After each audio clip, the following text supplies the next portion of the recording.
Afternoon. Can you all hear me? And can you see the video presentation? Yes, good evening, sir. Good evening, all. Yes, you can see the PowerPoint. So, Okay, great. We're going to get started in another minute.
Okay.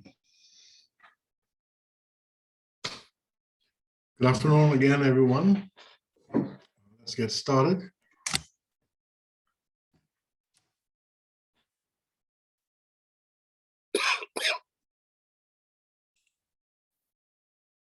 Okay, so everyone said they can see the screen?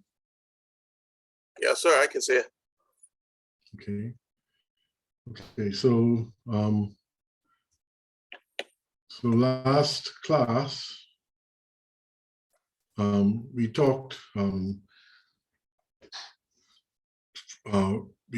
looked at chapter 20, chapter 7, the credit process, essential elements, the application and assessment. And we started with the application. And we said that while actual format of credit applications varied from one bank to the next, all applications have two basic components: the client's request and the bank's response. And we looked at there was fidelity, and we looked at all banks' applications. We looked at the two sides of them. There's a double-sided. There was the front side that had the actual application, and the back section had the bank's response. On the front section, we saw the demographics, where you put in your name, address, and that type of information. Then there's the financial information, which was the statement of affairs of the customer. And then there was the actual request. Okay, and we said that the request included three principal portions that if you use the first letter of each of the words, it spelled the word pat. We gave you a mnemonic: pat, purpose, amount, term. Okay, and then we also said that the flip side of those applications included the bank's response, the assessment, and the actual decision. Okay. Says the assessment included investigation and recommendations. It also includes any conditions that must be met in support of the request or to mitigate the credit risk. And of course, a decision whether the request was approved or declined.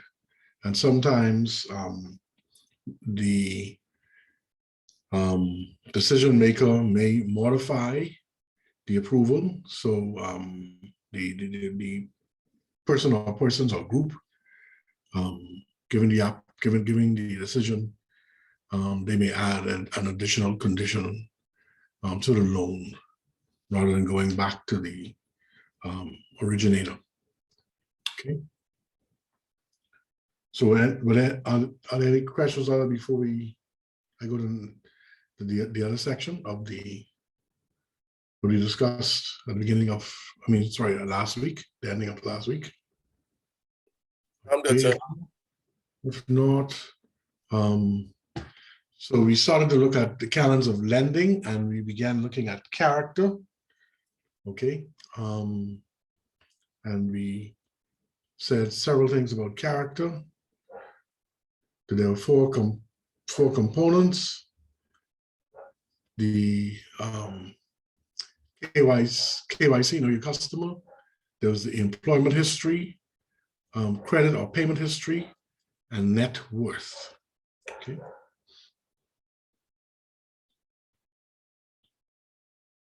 We looked at began looking at the clients with the KYC. We looked at KYC. We looked at client demographics.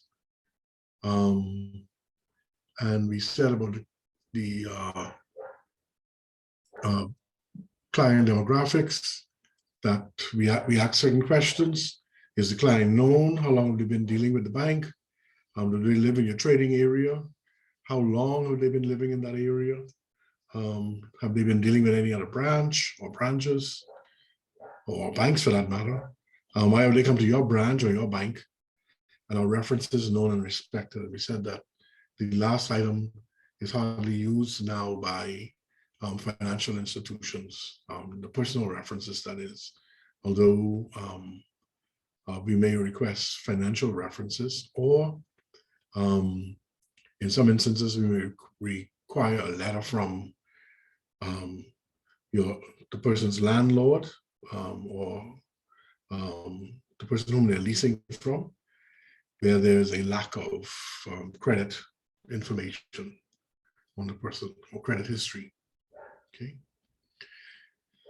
The next part of KYC was we looked at resident stability. How stable was the residency? How stable their residency was?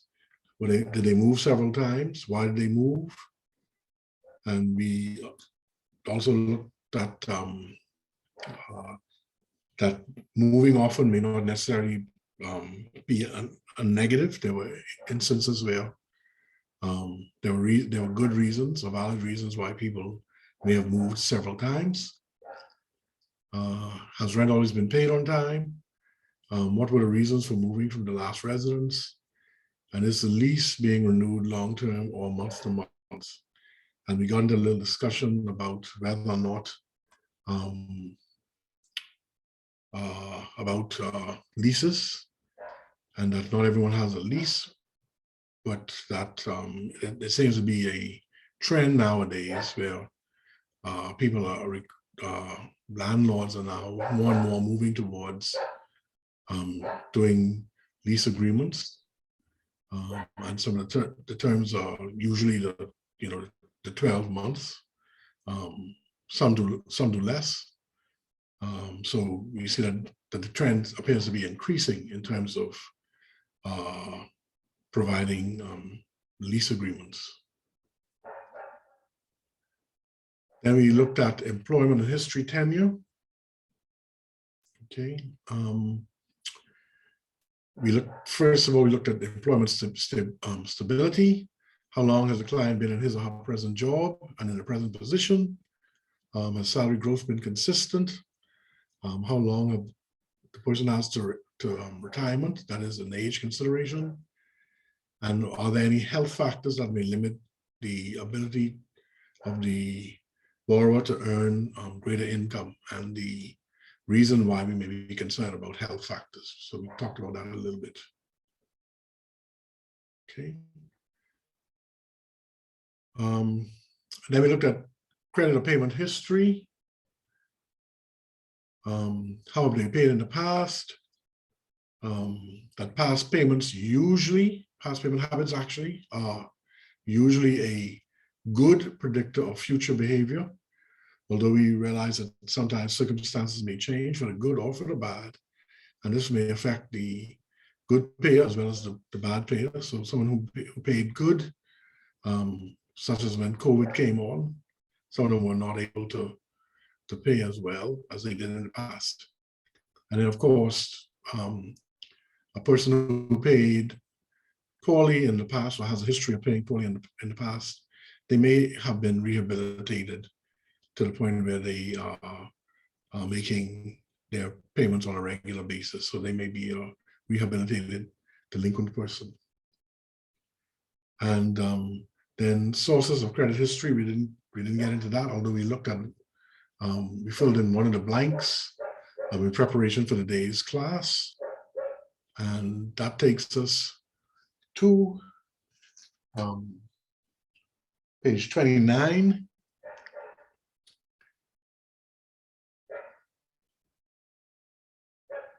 Page 29, chapter 7, credit payment history, sources of credit history. So let's begin looking at some of these sources. Okay. So we see that some of the sources come from existing loans, and that's easy. So if the client has an existing loan or existing loans, we can easily or more easily determine how they've paid by looking at those existing loans. And in a few minutes, we're going to look at looking at delinquent histories or payment histories of these loan accounts from these clients.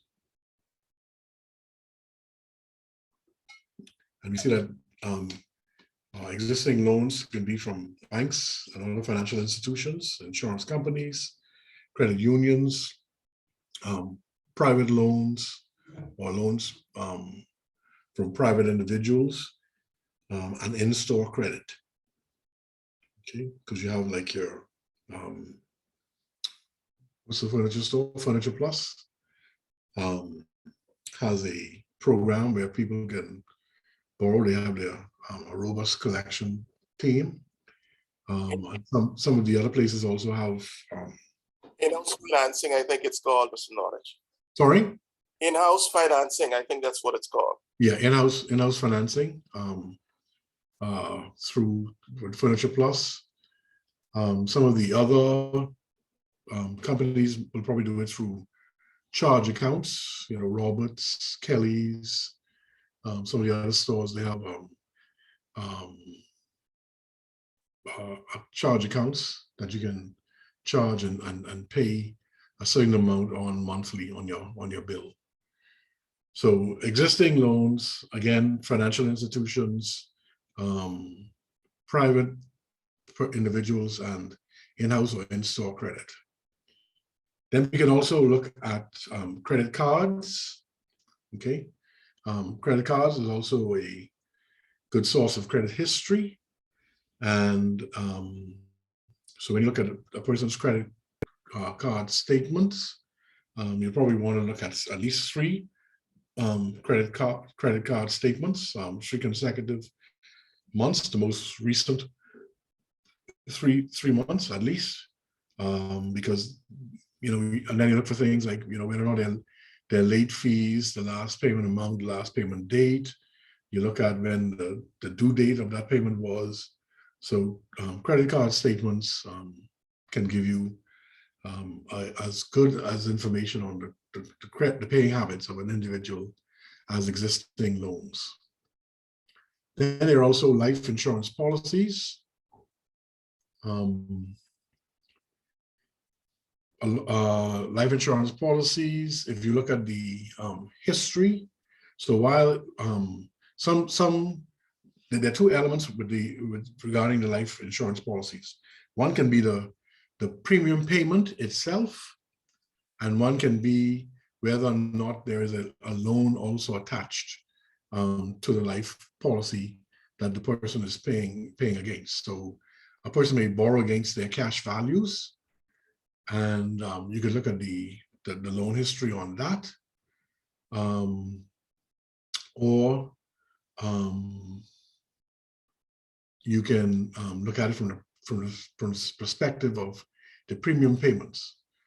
So if someone is paying their premium payments, and sometimes they could be quite high, depending on the insurance, the coverage amount and the person's age. So you may have premiums as high as $60 to $100 per month on life insurance policies.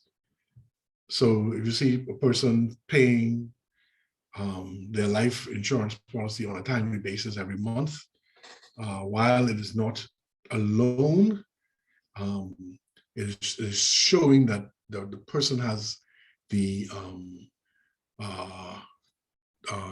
they have the ability, and they have they're showing an inclination that they can meet regular monthly obligations. A similar thing for savings accounts, including term deposits and other investment accounts.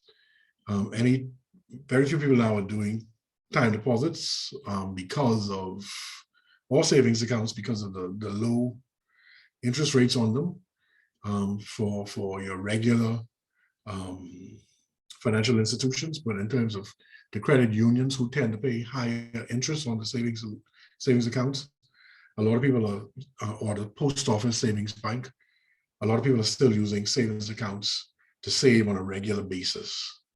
Okay, so you can look at savings accounts. If a person is making, deposits of $25 or whatever the amount is, and they're doing it on a regular, consistent basis, sometimes they may pay more per month than other months. That shows that they have the propensity and the discipline to, on their own volition, without it being an obligation by anyone requiring that they make this payment, other than this is something that they want to do. And so that is the type of person that you would want. Also, they may not have any loans, or may not have ever had loans. So persons who are making regular deposits to build up savings, similar to the life insurance policies, it shows that these people have a discipline element in their lives towards savings and investments. And of course, there's also, that's not put here. It does say other investment accounts, but would be like people who may have investments in some of our companies like CFAL and some of those other companies, Royal Fidelity, etc., and have brokerage accounts with them or other similar institutions. Then we now look at our fill in the blank option of utility bills. And again, similar to the credit cards, you want to see at least 3 months, the most recent 3 months bills, to be able to begin to get some estimation. And if this is their only source, you may want to see 6 consecutive months of utility bills. Because again, with utility bills like your electricity, telephone, you'll be able to see what the last payment amount was, when it was paid, et cetera, et cetera, et cetera. Not so much the water and sewerage, because for most persons, that is on a quarterly basis. So unless you pretty much look at a year supply, because that'll be like four statements because it comes out quarterly. So water and storage on a lesser level than say your telephone bill or your BPL bill, your electricity bill. Okay. In that you can also include like bills like Cable Bahamas. Okay, in your utility bills. Then of course there's equity built up in property. We talked a little bit about equity built up in property, equity over time in a previous class. So for example, they may have a lot, and they after purchasing the lot, they may have put a foundation on it, or even if the lot was given to them, by someone, a parent or guardian or whatever, or inherited, and it was a vacant lot, or undeveloped lot, and they, every month they did something. They first declared the lot, then they, got their rent administrative works, when they got their drawings done. The rent administrative works got approval for the drawings. Then they dug the foundation, and then every month thereafter they was putting in money. So then they poured the concrete foundation, and they started putting the blocks, and then they did the roughing and whatever. So as it progresses, you may that they have been putting monies into that property, and so you can use the equity, those monthly amounts that they've been putting into that property as a kind of like a source of, I guess you'd call it payment history or equity history, similar to how you look at life insurance policies on the premium side, and savings accounts or time deposits, monthly rollovers in particular on your TDs. The same way you would look at equity built up in property. So it's more like a savings and investment element. It gives you an idea of the person's discipline. It also tells you a little bit about their mindset, that this is a person who has a propensity to move ahead in life, and they will do what is necessary within legal and moral confines to move ahead in life. So again, even though there may not be any existing loans or credit cards or past loans that you can look at, there are still ways like life insurance, savings accounts, equity built up in property, which is more, again, on the depositing side, putting money aside. You can still look at that as a source of credit history. And then finally on our list, school fees. A lot of parents, sometimes they can't pay the school fees up front, the full school fees up front, so they might put something down and pay something every month, or however the arrangements are, either throughout the year or throughout the term, and with the last payment being probably before the term ends.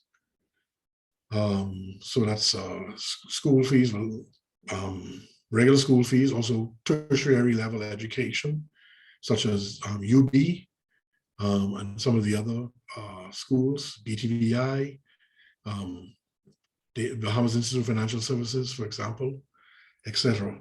And then there's some other schools and colleges around that offer higher education, where people pay over a period of time. So you can use those as well. Okay. So any questions on any of those before we take a look at history, looking a little bit more, taking a deeper dive into looking at existing or past loans, payment histories.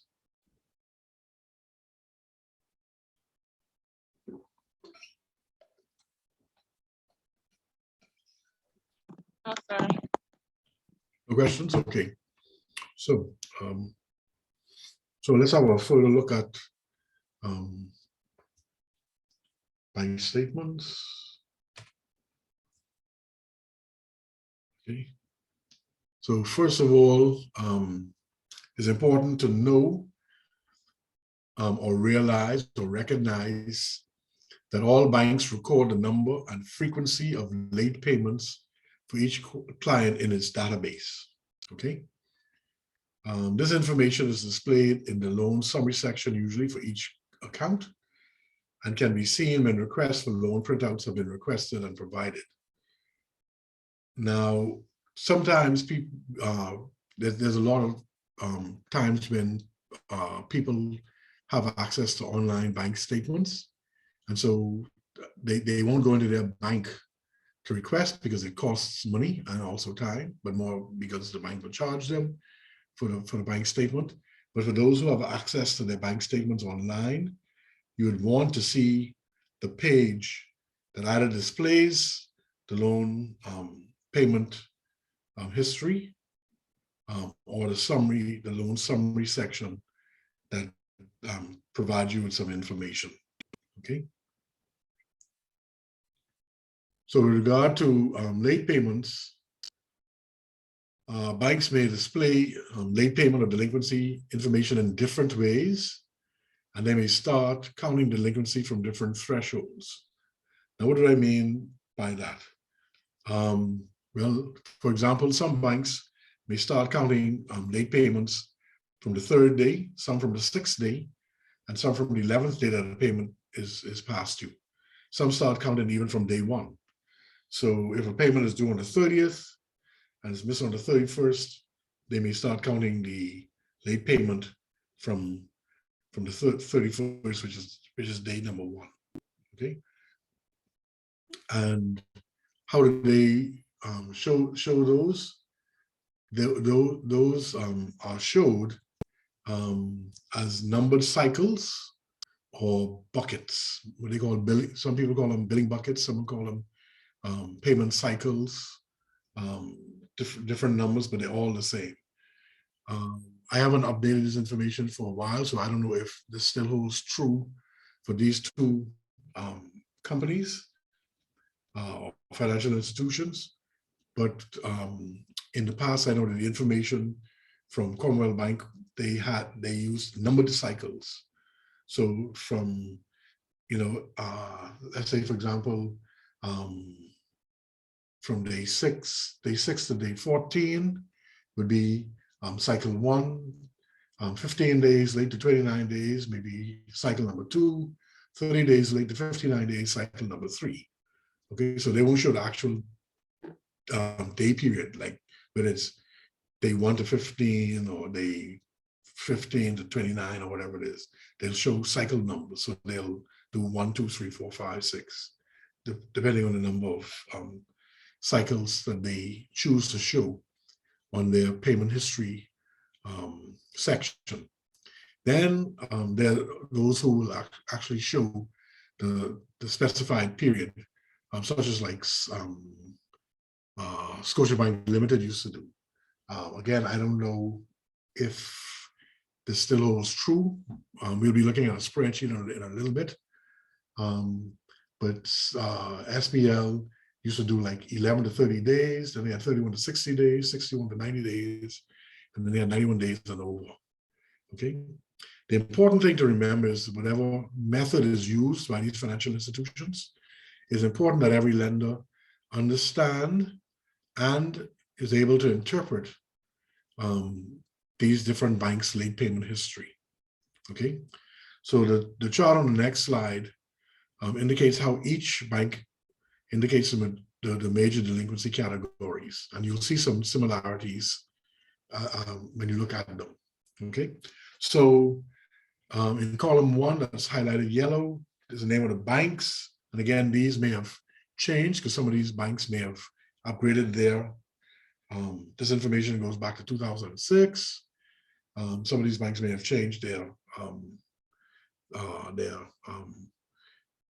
computer systems, and so their loan balance and their loan statements may have changed, and hence their cycles or billing buckets or history buckets may have changed. So we have Commonwealth Bank, like I said, they have cycles. So cycle 1, cycle 2, cycle 3, cycle 4, all the way up to cycle 6. And then you have Fidelity Bank, First Caribbean, Finco, RBC, and Scotiabank. You see that there's some similarity in those groupings. So, so like in the cases of RBC and SBL, they have some of the fewer buckets or cycles. So RBC, for example, have 1 to 30 days, then they go 31 to 59 days, then 60 to 89, 90 to 179, and then 180 days and over. The reason for these sections is that the banks, when they're looking at their delinquency ratios for their portfolio, right? They look at it from different cycles. And so, for example, Scotiabank, they have 11 to 30 days. So most banks up to about 29 to 30 days will be one category. So accounts 30 days and under. And then over 30 days would be the next category, up to 59 or 60 days. And then it goes from either 60 or 61 days to 90 days. Okay. And this shows the progression of the delinquency, right? From you being concerned to you being very concerned, extremely concerned. So when an account goes over 90 days is what they call a non-performing loan or non-accrual loan. And it's called that when it gets 91 days and over, because the interest, while the interest continues to accrue, the bank does not take any of the interest into profit. And so that is why it is normally referred to as a non-performing loan. Non-performing because the bank is not making or taking interest into profit. Some financial institutions call it non-accrual loans. That's kind of like a misnomer because interest continues to accrue. So you'll find more banks will use the word NPLs, non-performing loans, as opposed to NALs, non-accruing loans, or some banks will use some other term. Excuse me, Mr. Nordich, question. Sure. In regards to industry standards, is that on a non-performing loan is any loan that has an excess of 90 days, right? All interest cease or is turned off, or that's at the discretion of the institution? No, the interest isn't turned off. It's just that the interest is not taken. The interest is not taken into profit at that point in time. And so that's the point I was making when I said it becomes a non-performing loan. So that's it's not performing for the bank. It's not performing profitably for the bank. And only until payments are commenced, or if we get some sort of settlement for that loan, if there's collateral and we liquidate the collateral, and so monies are applied towards, reducing the principal and interest, would then any of that interest then go to hit your bottom line, your profit. And of course, you brought up a valid point when you specified industry standards. Yes, it is industry standards, and also for reporting purposes to the Central Bank of the Bahamas, because the Central Bank of the Bahamas requires financial institutions to report to them the different categories. So that's another reason. Okay. All right, sir. So when an account goes over 90 days, that is 91 on the 91st day, the account is considered default. Now, some people say it's in default on 61 days because then you have three payments missed. But certainly at 91, you have quite possibly a problem loan, because that is at that point when most people begin in earnest calling in the loan and looking to liquidate the collateral if there's any attached to the loan or to the credit facility. Excuse me, Mr. Nordich, I didn't see you're going to send us this too, right? And thank you again for sending this slide. I appreciate it. Yes.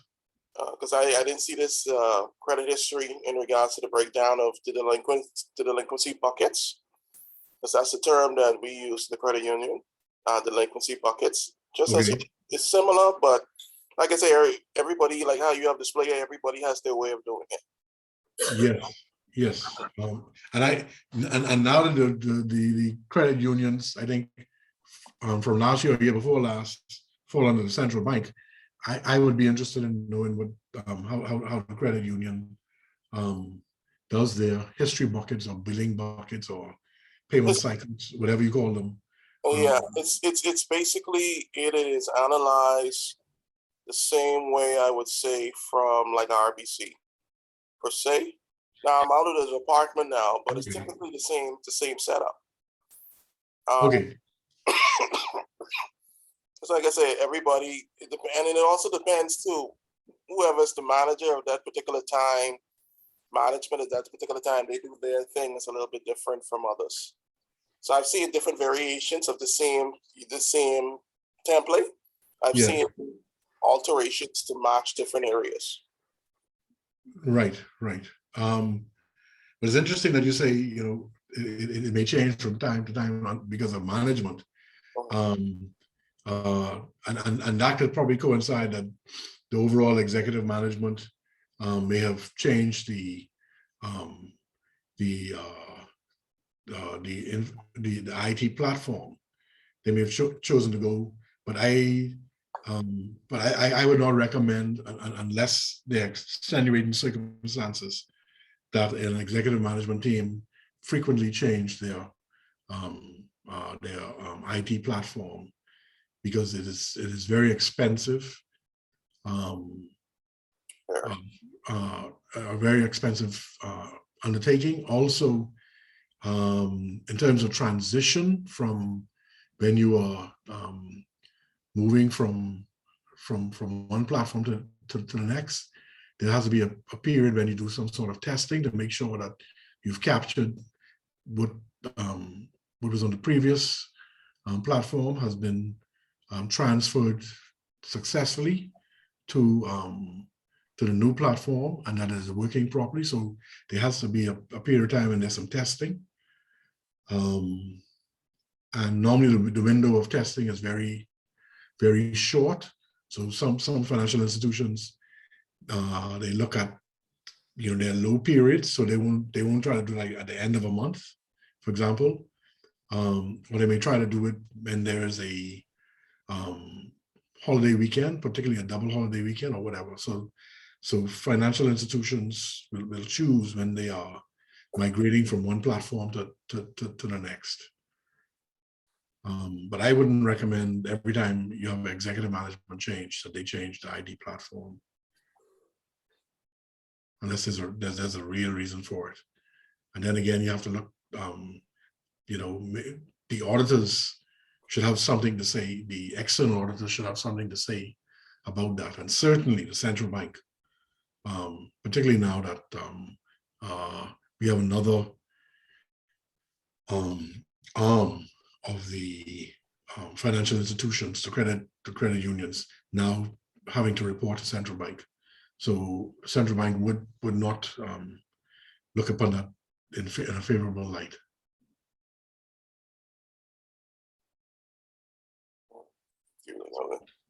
Any other questions, observations, or?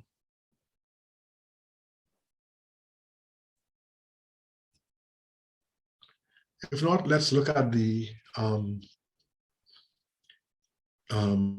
I want you to go to page 102 and 103 in your books. And this is where we begin to look at our in-class case study, Martin and Sherry role. I think it starts on page 101, but we're looking at the loan statements. There are two there. One is a consumer or personal loan statement, and the other one is a mortgage loan statement. So the first one we'll be looking at is a consumer personal loan. Okay, and let me say from the outset that this is these people are fictitious. The statements are fictitious, although they may mimic one or more of the established commercial banks. So you all don't go on social media and be talking about Mr. and Mrs. Roll and their business, because they don't exist. As far as I'm aware, they don't exist. Okay. So the first one we're looking at. Sorry. Rolls everywhere. Yeah, rolls everywhere. Yes. But this, if you know a Martin roll or Sherry roll, this ain't them. So I may have to use a different name going forward. But I try to make it as indigenous as possible. So we'll be using Bain. We'll be using some other names, last names throughout our exercises. So we're looking at on page 102, the consumer personal loan, and we see that the loan type, this is an automobile consumer loan or personal loan, and it's auto new.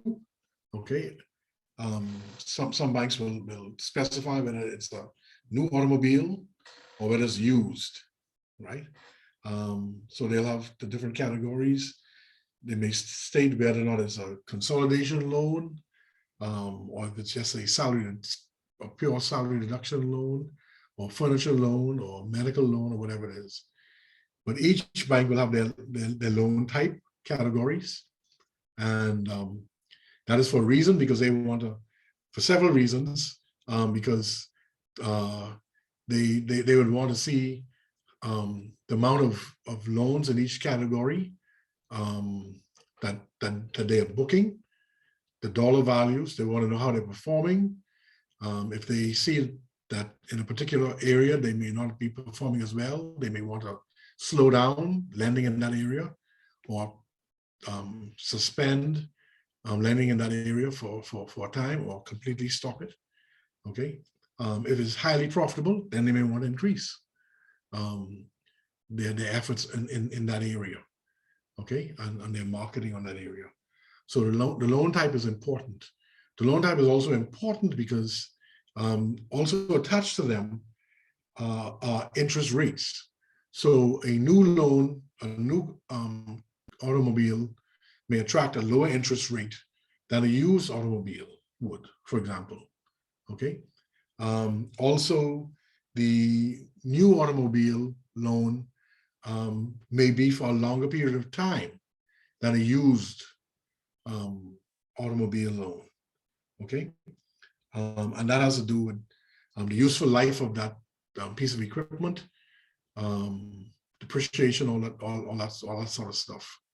So, a used car loan or used auto loan is more risky, because with a used automobile, the chances of something going wrong when you buy a used vehicle is higher than if you get it off the lot. At least with the lot, you have probably like 3 months warranty. If something goes wrong, you can get the dealership will correct it, or if it's so bad, they should replace the car, although that happens very rarely from my understanding. So again, the loan type is very important for various reasons to the bank. In this instance, while We're looking at Martin and Sherry Roll. This particular loan is only in Martin Roll's name. Okay, it is not in both him and Sherry's name. So the customer is Martin Roll by himself. The loan date was 2 years ago. You see to the bottom, it says date printed February 4th, 2016. So we're going back. We're going back to 2016. So two years prior to 2016 would be 4th of February 2014. So when you're looking at these dates, bear that in mind. No doubt when we update this whole manual, we will bring it to a more current date. But for now, we'll have to go back in time in our minds. So it's letting us know that he's had this loan for about 2 years. That's basically why this is why they're saying loan date 2 years ago. The date printed is at the bottom. Oftentimes that may be to the top of the statement to show you the date that the loan was that loan statement was printed. Then we go and we look at the body of this statement itself.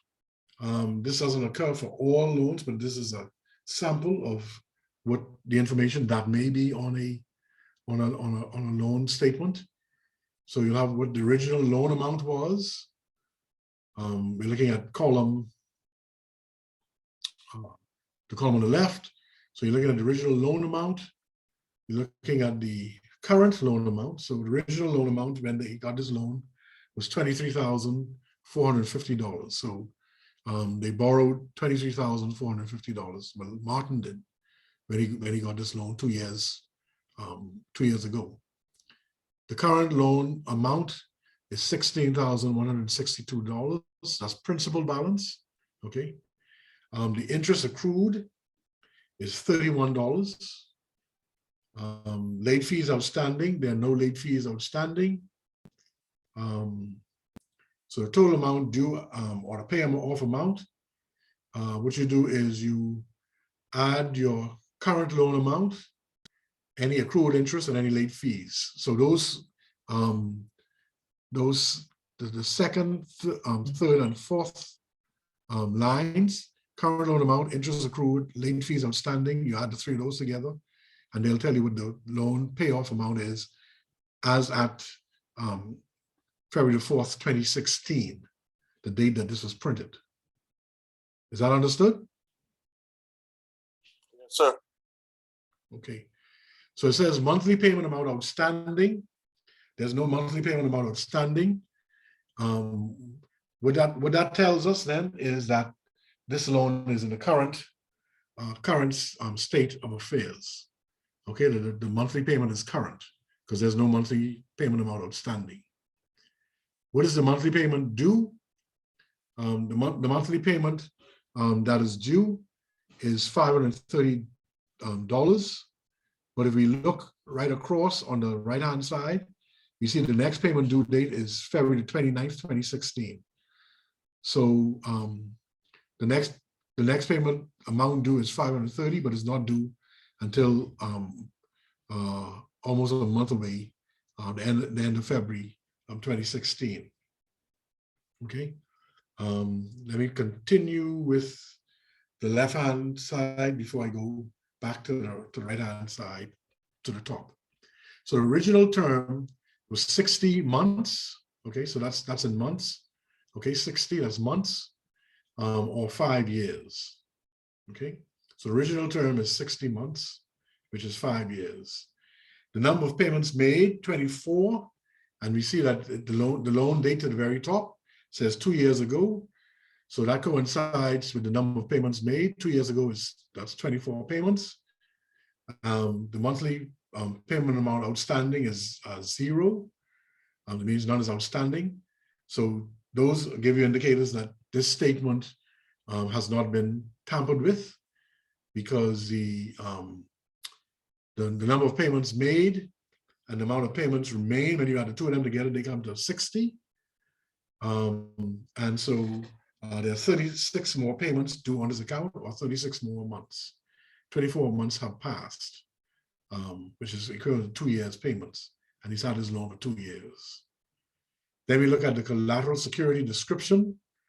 The collateral security 2 years prior was a 2014 Toyota Camry sedan.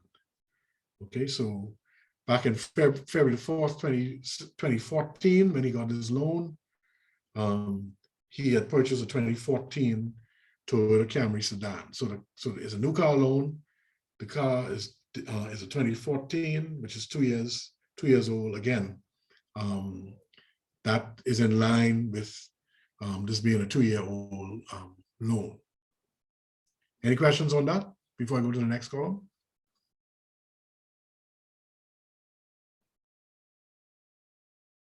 I'm good, sir. Okay, so we see the on the right-hand column that shows the original interest rate, which was 12.75%. The current interest rate is 12.75, so that may indicate that there's been no change in the interest rate, although that may not necessarily be the case, because there may have been an increase in between in there somewhere, or a decrease, but it went back to 12.75. So this doesn't give you the history of the interest rates. It just tells you what the original rate was and what the current rate is. Okay. Interest accrued to date. We said that the interest accrued was $31, and the interest accrued to date tells us is accrued to February the 4th, 2016.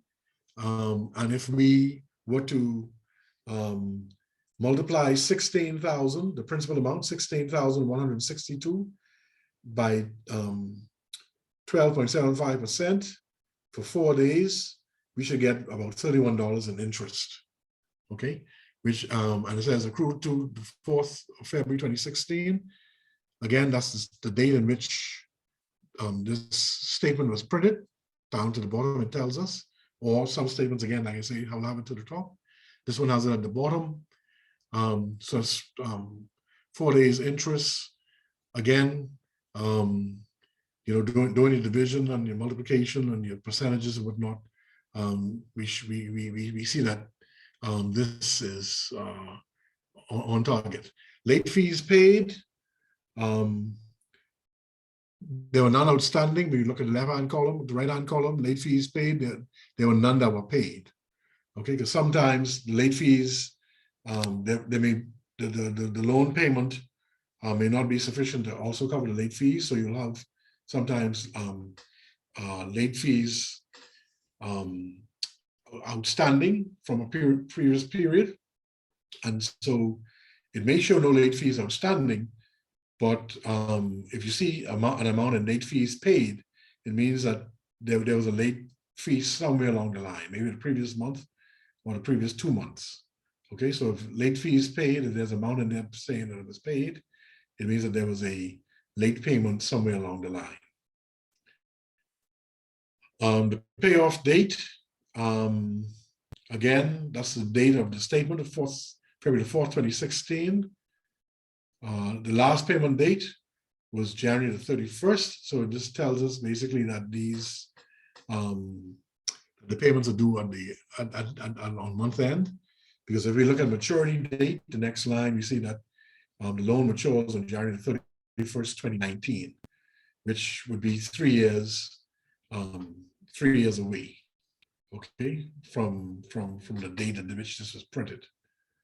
And if you, again, you could do your calculation. So January 31st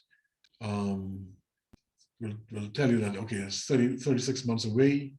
And you look at the left-hand column where it says number of payments that remain, 36, you'll see that there's correlation between the two of them. Again, it indicates that this is a genuine loan statement. One has not been tampered with. Okay. Then the last two in this section are these two columns that we're looking at. The last two on the right-hand side is the original collateral security value, and the current collateral value. Okay, so the original collateral security value was $30,000.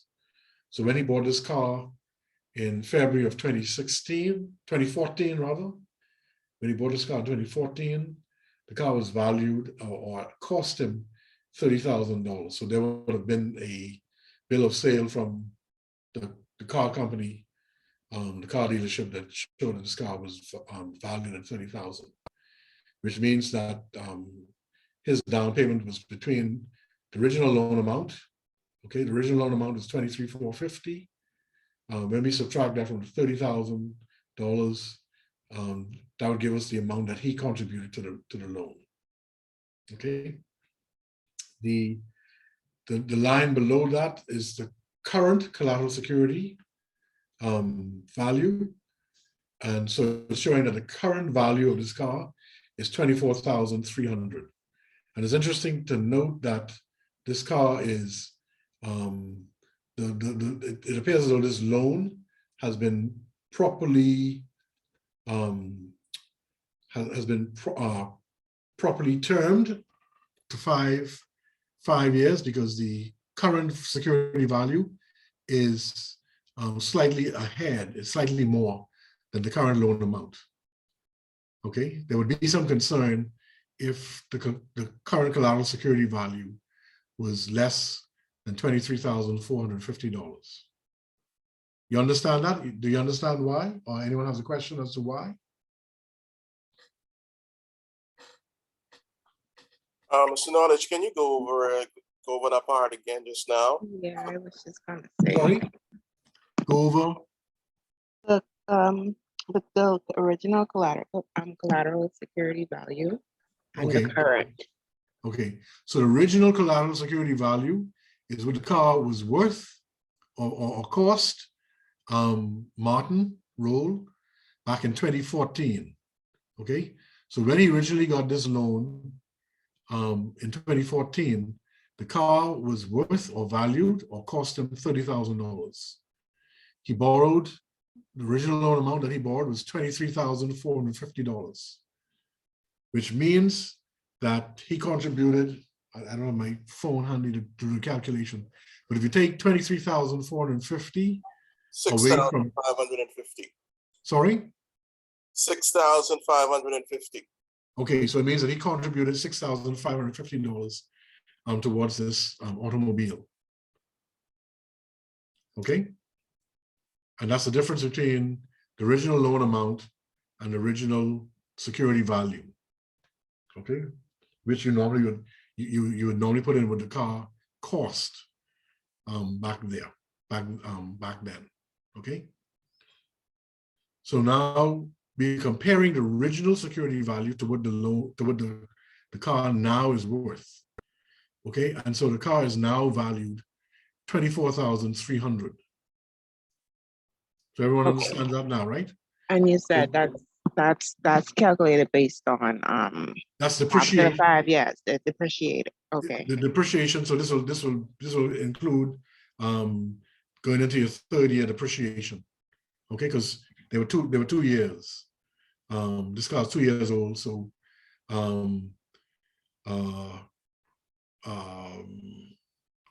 so you're looking at a depreciation value for 2 years. However, the bank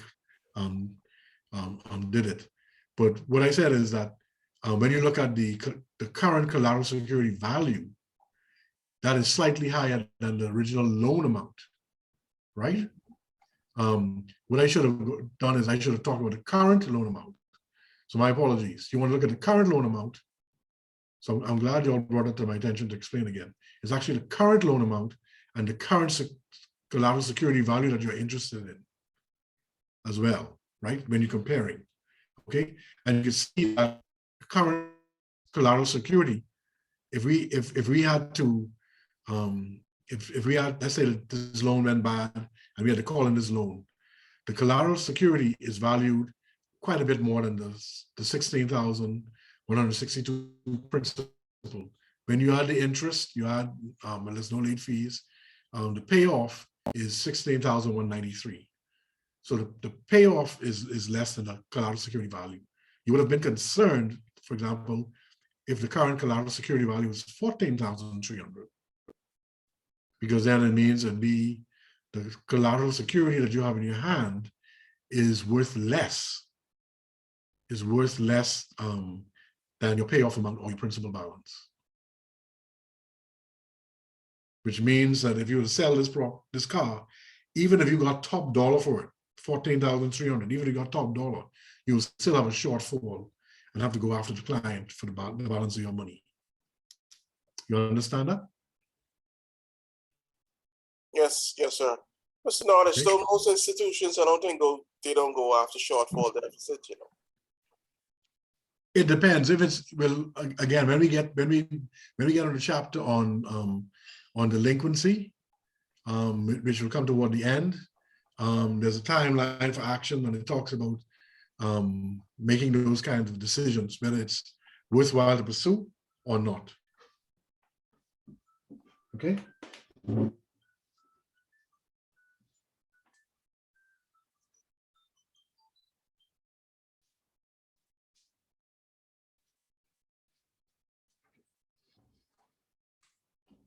Sorry about that break there. I had to go and retrieve my phone. I had to go charge it up. And it was letting me know that it was 7:15. So I'm trying to keep tabs on my time as I go along.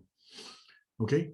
So there was a point also I wanted to make in connection with this. Yes, I had made it earlier, but I want to restate it.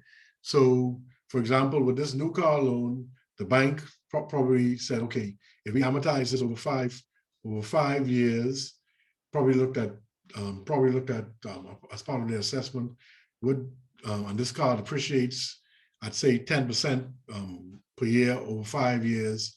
What would the loan be at the end of year one? What would it be at the end of year 2, 3, 4, and going into year 5, right? What would the loan balance be, and also what would be the value of this car? Okay, and so no doubt they looked at that, and all things being equal, they saw where the principal balance or payoff balance of the loan would be much less than what the car would be worth. So hence you'll find that even if they did a 7-year, if they did a 7-year term on this, they would still pretty much be on target. Because if at the end of year 2, the current loan balance, principal balance is 16,162, but you have a value, you have almost $8,000 more in value on this car than you have principal outstanding.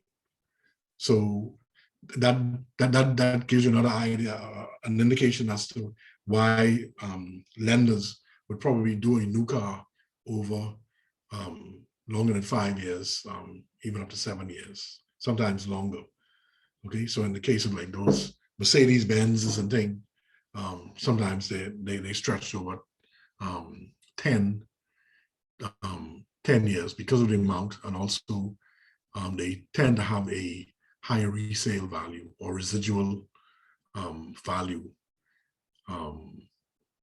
than your normal, say, Nissan March or whatever.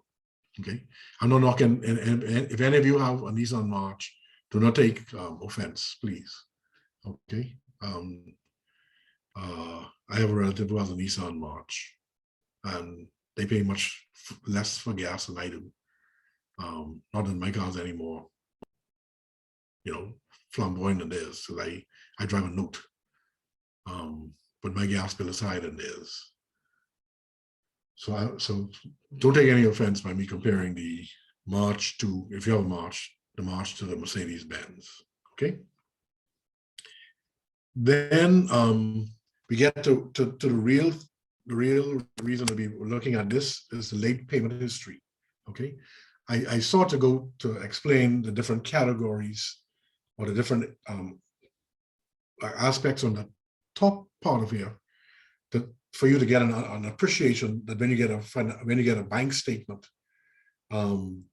why the information is important, what it tells you, how to begin to be looking at that information, how to begin dissecting that information. Okay, so so here's where we now look at the late payment history, or the billing buckets, or the payment buckets, or whatever you call your loan statements, those of you who work in a financial institution, to indicate the number of days late. So we look at this, and the late payment history shows that from inception, there have been no payments late in any of the categories. Okay, so from 1 to 30 days, 31 to 59, 60 to 89, 90 to 179, 180 days over. Okay, sometimes the statement, the bank statement also lets you know the mode of payment. Okay, so it'll say payment method or mode of payment, and so we have salary deduction or salary assignment, or it may say OTC, over the counter. Okay, so it could be that this one was serviced by salary deduction, and if that is the case, then you would expect that there are no late payments on this loan, because if it's serviced by salary deduction, and as long as the person continues to be employed with that particular government agency or whoever gave you the salary deduction, the loan should be serviced. Okay.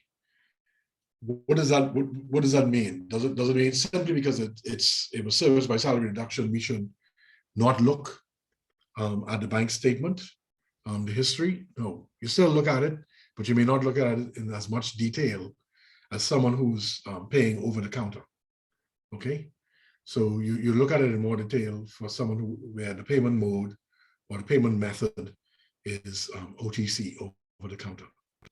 Okay. Now, let's say this late payment history, let's just, I'm going to be devil's advocate here. Let's say 1 to 30 days had 0, but 31 to 59 days had 1. Is that possible? So you have 1 to 30 days as 0, but 31 to 59 days as 1. Is that possible? I think it is, sir, because Yeah. history that's being represented, not the current status, but rather the history. So they could have been that they at one particular point they did hit the bucket, the 31 to 59 bucket. So they could have been delinquent But in order, 1 month. Sorry, go In ahead. order to get to 30, I was saying they could have 1 to 30. They could have been in a delinquent state 1 month, but then was able, I guess. No, so they basically 1 month behind delinquent. Yeah, in payment. Okay, but in order to get to 31 to 59 days, don't you have to be first 1 to 30 days? 30 days, yeah. 1 to 30 days. So they had to be flashing 1 to 30 days, and if they're in 31 to 59 bucket, they could have put 1 in there as well. So 1 month and 1 representing 1 month or one particular time they were at this particular. Okay. So what if you get a statement, but it's saying 0 in 1 to 30 days, but 1 in 31 to 59 days? What would that say to you? That particular document is ready for file 13. Okay, but I mean, why would it be ready for file 13? It's not, it's just garbage, man. It can't be showing 0 now that I'm thinking about it. And it has 130 to 59 days, but 0 to 1 to 30 days. That's irregular. Okay, but having worked having worked front office as well as back office, it is possible for that to happen. And I can tell you the reason why. So sometimes, for example, let's say that there was salary, this was serviced by salary deduction, okay? But for some reason, we did not turn on the automatic transfer from the servicing account, which is normally a savings account. So normally what happens is when we take something by salary deduction, the salary deduction doesn't go directly to the loan account. The salary deduction goes through some sort of pass-through account, which is normally the customer savings account, right? So, so the payment may have gone to the customer savings account that services the loan. The standing order may not have been set up, or may have been set up incorrectly, or they may not have turned on that feature. So when the due date came, the loan payment didn't transfer from the savings account to the loan. So the account went 1 to 30 days over past due, and we didn't catch it until it went past 31 days. We may have caught it on day number 40, or the customer may have brought it to our attention. Okay. In those instances where it is the bank's error, the bank will now have their people go back and say, listen, we cannot have the customer reflecting a poor payment history because that was a bank error. It was not the customer error. Okay, so this could be a case where the bank went and corrected the error, but they only cleared out the first bucket or first silo or whatever you want to call it, the 1 to 30 days, but they did not clear out the 31 to 59 days. I've seen it happen. So for example, you'll have someone showing, let's say 1 to 30 days, they'll show 10 in there, right? But in 31 to 59, they'll show 8. I mean, sorry, the reverse. You'll show them 1 to 30 days, they'll have 8, but 31 to 59, they have 10. Okay, it is impossible to have more in the next billing bucket than you have in the previous billing bucket. You either have the same amount or less. You cannot have more if it is operating properly. So it indicates that someone went in and adjusted the account. Okay, and in cases like that, it is normally it is a legitimate adjustment, but it's just that the person who's doing the adjustment adjusted incorrectly, and it was not picked up by the person who was supposed to check. And we're going to get into that a little further down when we talk about monitoring accounts and using your various reports, exception reports, and those types of things to monitor your accounts. So it is important that when someone does something to an account, whether they pass a debit or credit, whether they pass an entry, a monetary entry, or they do something, an input to the loan statement itself, that the inputter, his or her work is also looked at by a checker. Okay, normally in banking, you always have a dual system where there's an inputter and there's a checker. Inputter, checker, a doer and a checker. Okay, and that in the past that has worked well for financial institutions who have employed that method. Okay, some financial institutions who have digressed from that will find or are finding that they have problems. Okay, are there any questions? I want to, if there are none, I would want to move to looking at the mortgage loan statement. Any questions about this at all before I move on? No, none from me. I'm good, sir. Okay, so let's now look at the mortgage loan, which might be similar. Okay, and both of these loans, if you read, with the same financial institution, and so the statements will the statements, the layout of the statements will be pretty much the same or similar. Okay, however, here when we get to payment history or late payment counter or the late payment buckets or billing buckets, whatever you call it, we'll see that for the mortgage, there's an additional bit of information that we did not have for the consumer loan. So again, we look at the loan type. The loan type is, this is a mortgage, and it's a conventional residential mortgage, which means that this is a single family residence for most intents and purposes. If it was a duplex, it would have said mortgage residential duplex. If it was investment, it might have said investment duplex or triplex or whatever, condo or whatever, okay? Or multifamily, okay? So your financial institution will have its categories of loan types.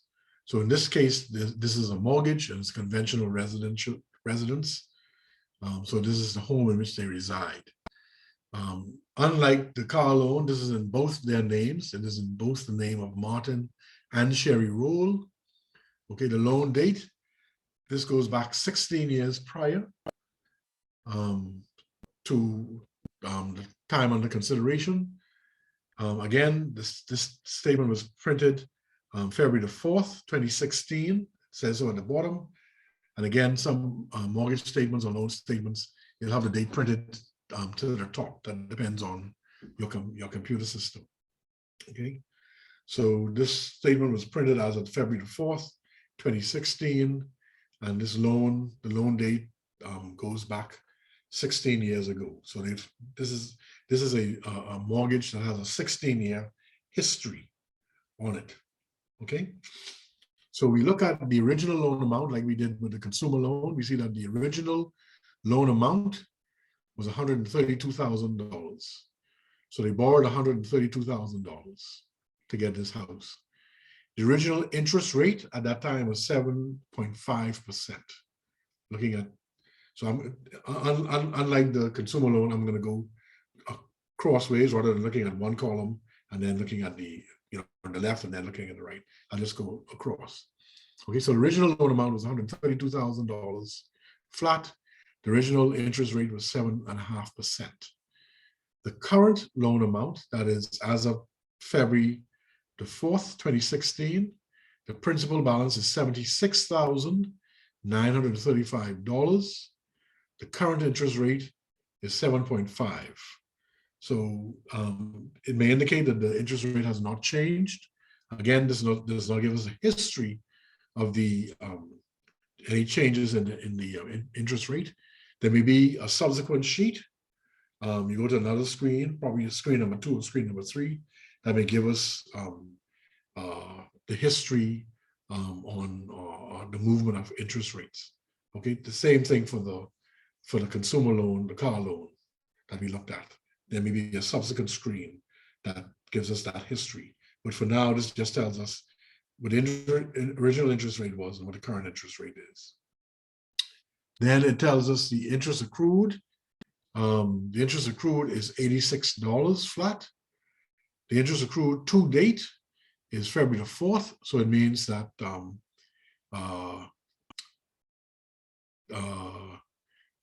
the interest, this is basically 4 days interest. If you divide it, you do your different calculations, you'll see that $86 equates to about 4 days. So the interest accrued is congruent with the, or falls in line with the accrued interest to date.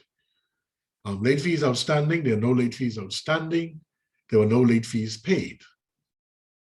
The total amount due or the payoff amount is $77,021. And like the consumer loan, that consists of the principal balance, the interest accrued, and the late fees outstanding. So in this instance, the current loan amount or principal balance is $76,935. We add to that the accrued interest of $86. There are no late fees outstanding. And so those two figures total $77,021. The payoff date, the payoff date is February the 4th, 2016.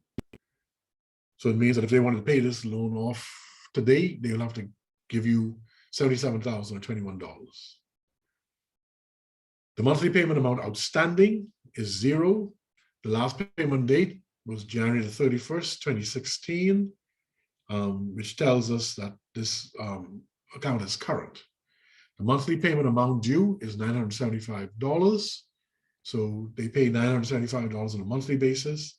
The next payment is due the end of February 2016. Again, that indicates to us that this loan is current.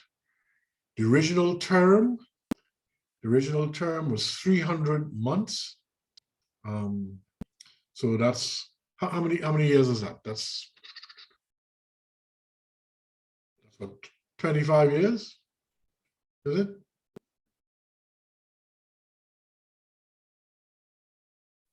Yep, that's 25 years, right? Say it again, please, sir. The original term of 300 months, that's 25 years, right?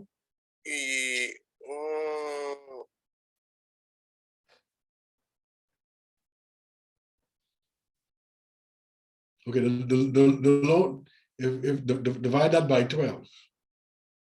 That is correct, sir. 25 years. Okay, and another way of looking at it, it says that the loan date is from 16 years ago. Okay, so 16 years ago, the maturity date is 2025. So the maturity is 2025, and this loan was granted 16 years ago. That tells you that there's a 25-year span. Okay, the number of payments made. Oh, the maturity date is January 31st, 2025. Okay, the payments made 192, which is 16 years worth of payments.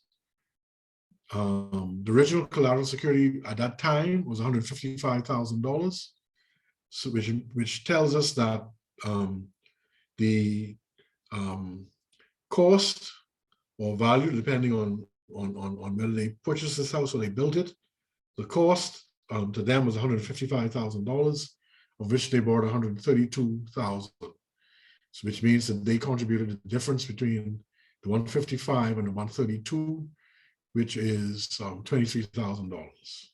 So they contributed $23,000 towards the purchase of this home. You'll see how I got that? The difference between the original loan amount Yes, sir. and the original collateral security value or cost. Okay, great. All righty. The payments remain is 108. Okay, so 108 payments remain when we add the 192 and the 108. That gives us the original term of 300. So it means that this is pretty much, well, not pretty much, this is on track. This hasn't been tampered with. Okay, the current collateral security value is $275,000. Now that's interesting. That's interesting.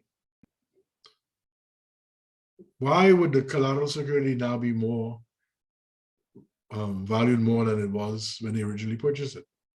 Because it could be the improvement of the immediate area, such as property values went up, infrastructure in the particular area has also improved.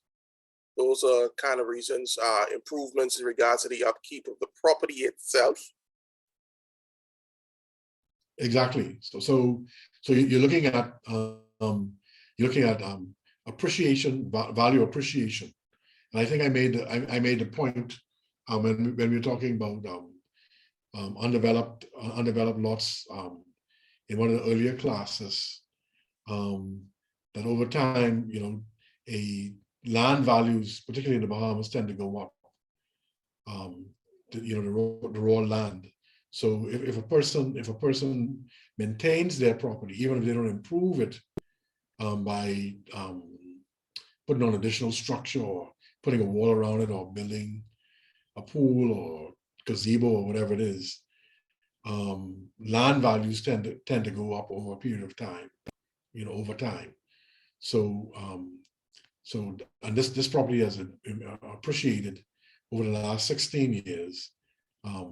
It is almost doubled in value. It's increased by $120,000, in fact, right? This overall property. So that's the land and the building. So that's quite interesting. Okay. And then we get the collateral security description. It's lot number 34, block 5, Eastwood Estates, New Providence. Okay.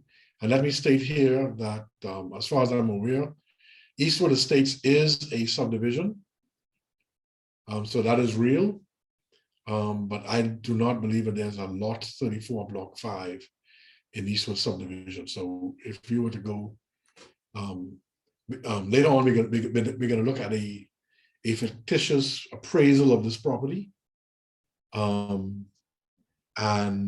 If you were to follow the plot plan, you will find that where it is stated that this property is actually a green space.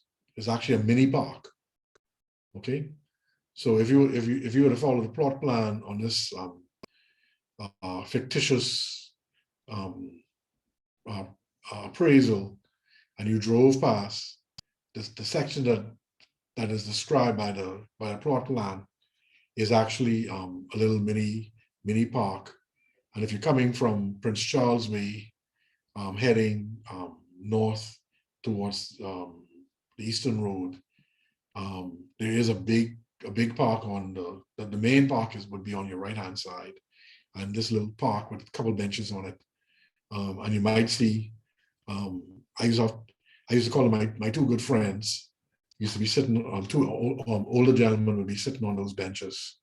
Although at one point I only shortly after COVID, I only saw one of them sitting there on a regular basis, and I almost wanted to stop to ask him what happened to his friend. But I don't get to pass that way often nowadays. But like I said, if you were to pass it, no house will be on that spot. It is a green space. It is a little park with some trees and some couple benches.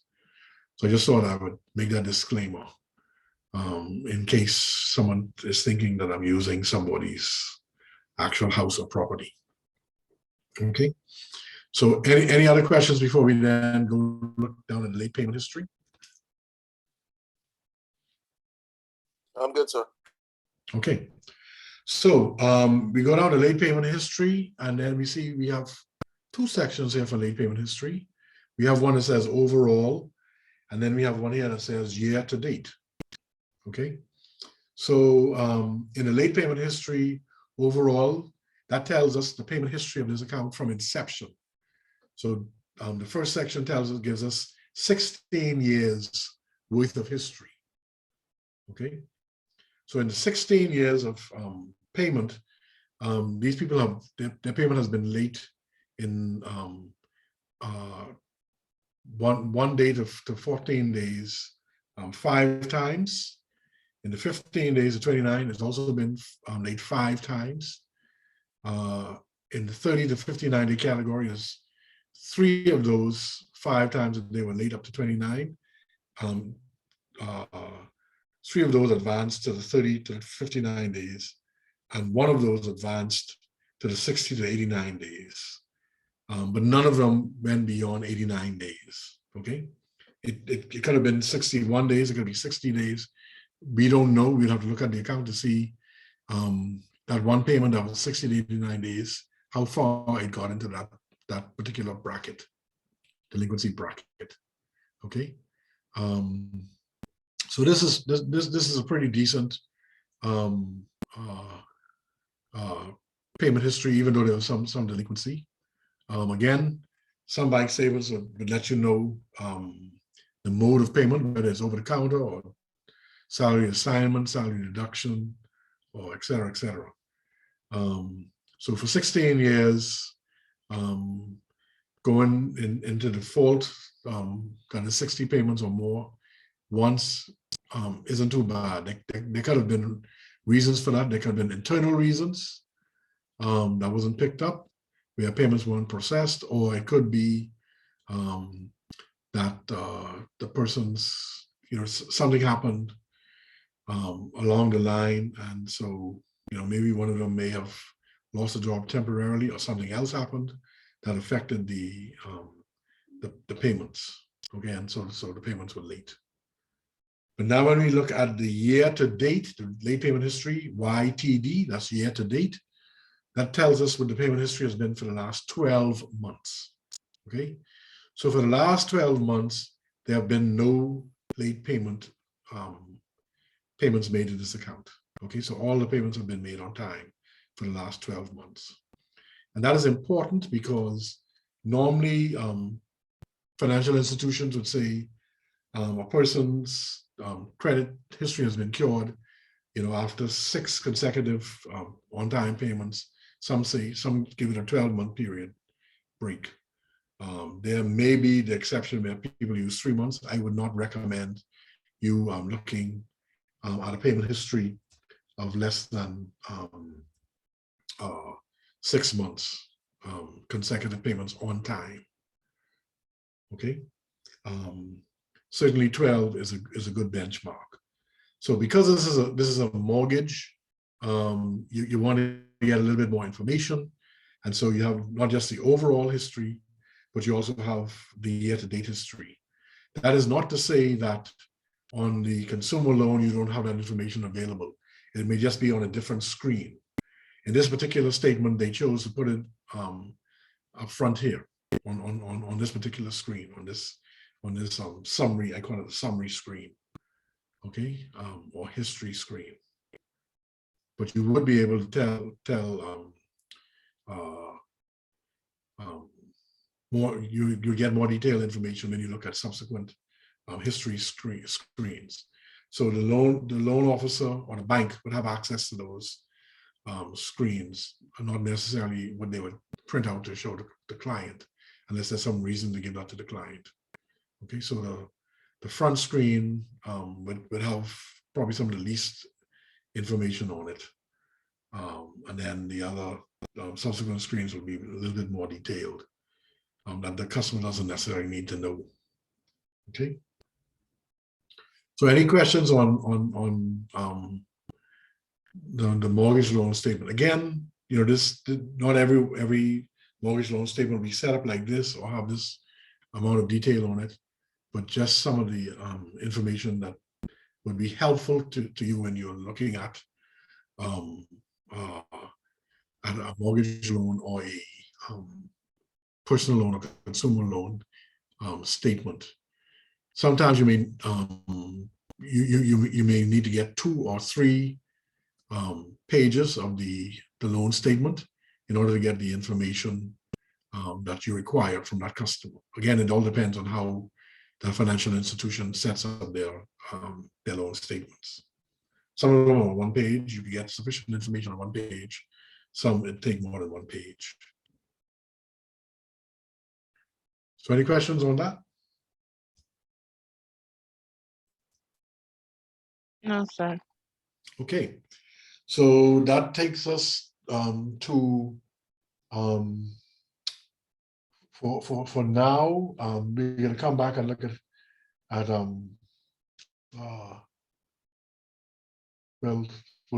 payment history. For comparing that's sufficient for now. We'll look more about monthly payments and what's all involved in the monthly payments and determining the monthly payments later on when we look at ability. But for now, we're looking at character. We have sufficient that we need to use now to go to the next section, which is the net worth of the client. So let's go to the net worth. Okay, and that's at the bottom of page 29 of your text, your manual. Okay, so it says here,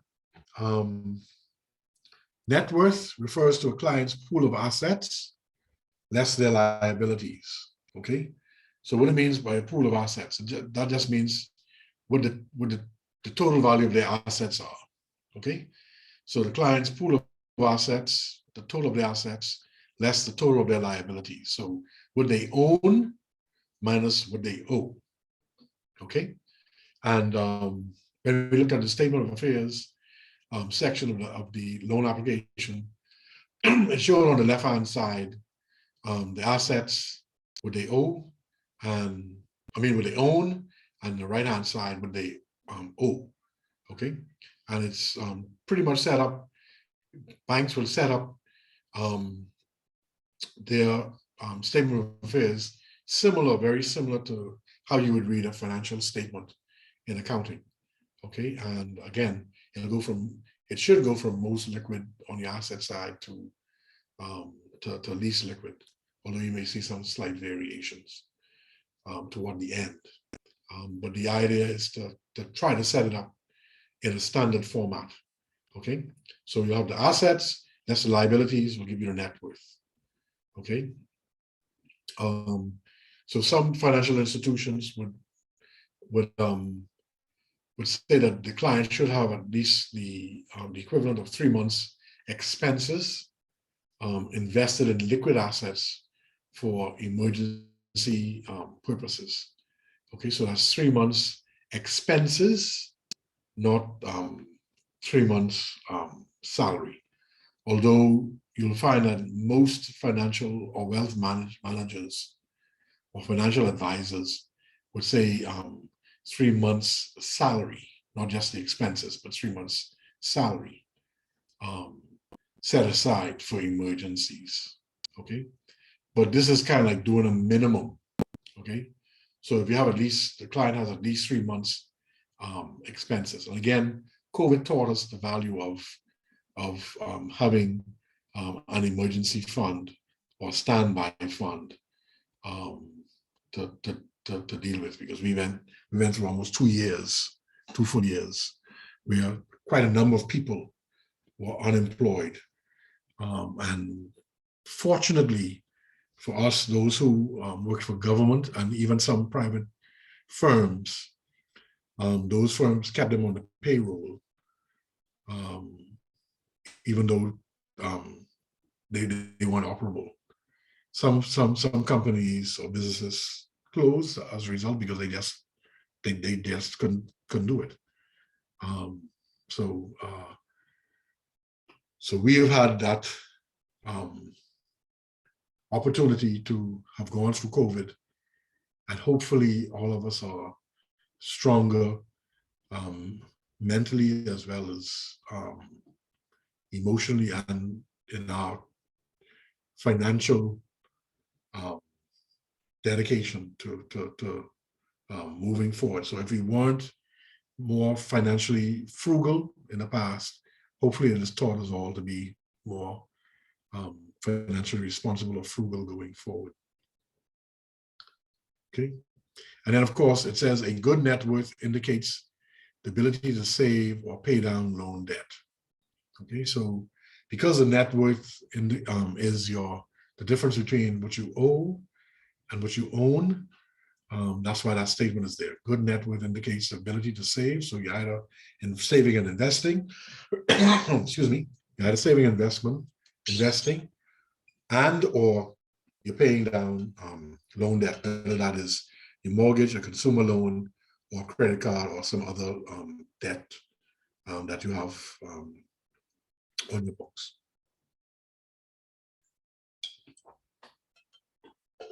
Any questions on that? Before we look at some questions to ask, just to ask your client or even ask yourself. Good. Okay. So some questions to ask your client or even yourself. And one of those is fill in the blank. So you can take a few moments and fill that in. If you don't quite get it, again, these slides, at the end of each class, I will send the slides. So don't stress out too much if you don't quite get all the fill in the blanks. Okay, so some questions asked. Where does the net worth come from? Is it from real estate, invested savings, or where is it from? Okay, is net worth reasonable for the client's age and lifestyle? Has net worth been increasing or decreasing? How liquid is this net worth? Has he, she, or they built a liquid fund to weather any unexpected emergencies? So let's look at the first question. where does net worth come from? Does it come from real estate, invested savings, or some other area? Primarily, you'll find most people their net worth comes from real estate. So it could be developed property as well. It could be undeveloped property, or what we call vacant property. Okay. Also, you want to look at invested savings, whether it's savings in an actual savings account, or if they've invested it in, time deposits elsewhere, or where they get a high interest rate, or they've invested it in stocks, bonds, shares that are traded locally, or whether they've gone to some, like Fidelity, Royal Fidelity, or CFAL, and they've invested in mutual funds and that type of thing. Okay, so you want to look at that. Okay, also, what let's say, for example, you had someone, and let's say they had very, very little real estate, or they may have, well, let's say I shouldn't say very little real estate. They may have a house. Let's say the house is worth $150,000, but they have jewelry worth $75,000.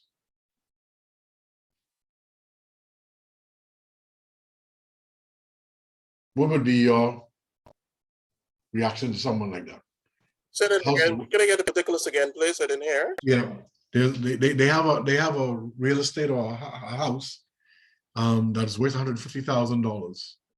Okay, very little savings or investments, other than they have a jewelry collection that is insured for, let's say, $75,000.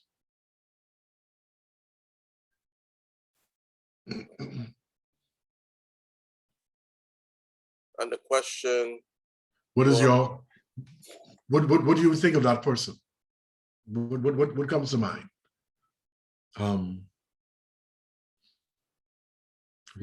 They have $150,000 house, $75,000 in jewelry,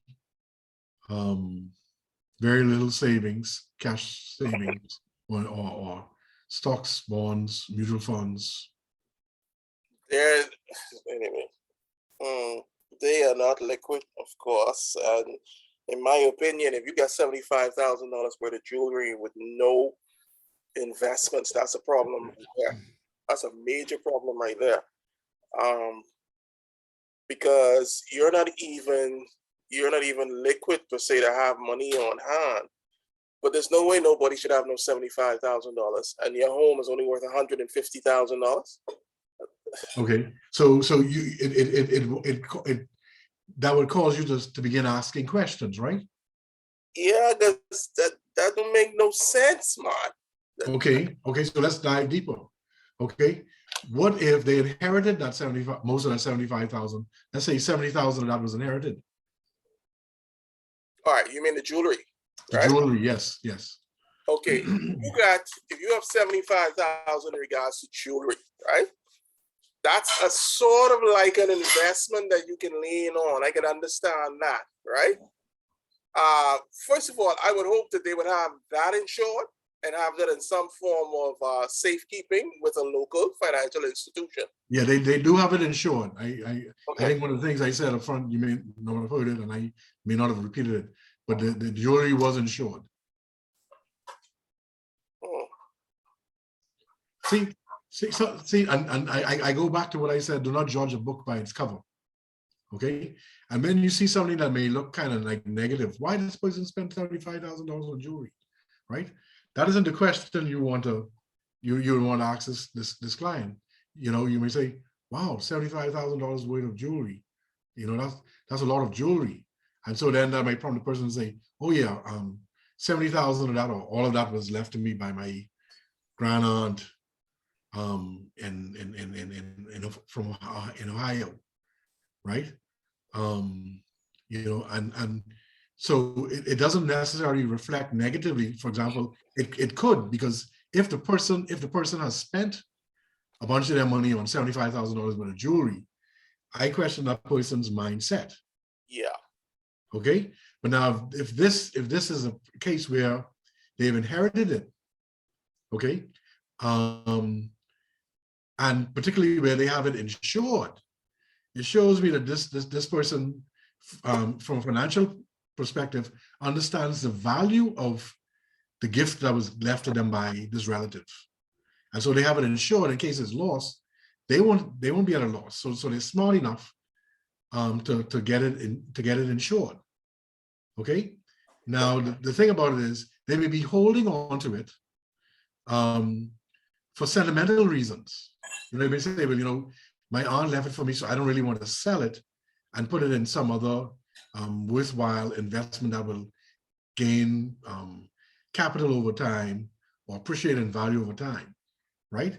So maybe they may need a nudge to say, maybe you should, look at, do you use this jewelry? How often do you get to use this jewelry, right? Would you consider keeping some of it for sentimental value, right? Or would you consider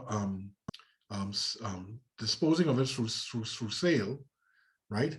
And using the funds to invest in. So, for example, if they came to you for a loan, they may not have the required down payment for something, right? For an investment. So while you may not be an investment advisor, you may want to stoke their thoughts. What if you probably sold $40,000 or $50,000 worth of this jewelry? You want to start this business, okay? You say you need about $50,000 capital. If you find the right buyer without going into a panic sale mode, but getting value for that jewelry is worth, depending how quickly you want to get into your business, how quickly you need this $50,000 to get into this business. You may be able to self-fund this. Now, it's not good for you right then and there as the loan officer, because you're looking to book this $50,000 loan. But I can tell you, somewhere along the line, that person will immediately, they're going to gain a lot of respect for you, a lot of admiration for you, and they may end up sending business your way.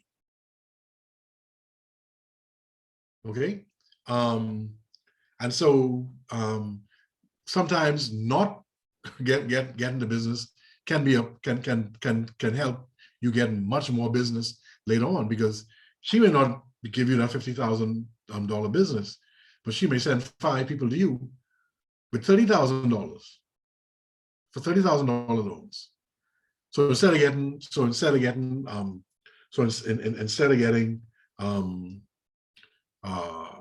that $50,000 loan, you get 3 times 30 or 5 times 30, you end up getting $90,000 to $150,000 worth of business as a result of it. So it's because of the multiplier effect. Okay, so sometimes I want to be careful, because I know that we have sales goals. Okay, but we had a discussion in one of our earlier classes about where financial institutions, they're saying to be, rather than giving advice on dealing with money, handling money properly, we seem to be more geared and focused on satisfying our sales targets, right? So we had some sort of conversation surrounding that in a previous class, right? So here's where you, as a loan officer or lender, can assist. Okay, and like I said, trust. I had a client. I was a young lender at the time. I was at Barclays Bank. This goes to tell you how long ago this was, because Barclays is no longer in the Bahamas. But I was at Barclays Bank, and I remember one of my first customers, whose loan that I declined. I declined the loan, and the young lady, needless to say, she was a little distraught that she couldn't get the money. But I laid out, where the loan application itself failed and what she could do, what she can do to work towards qualifying for the loan, some things she needed to have done.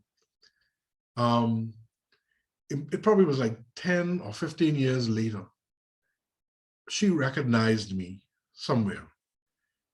And it was a public forum, and she said, "You remember me?" And her face looked somewhat familiar, but it's been 15 years prior.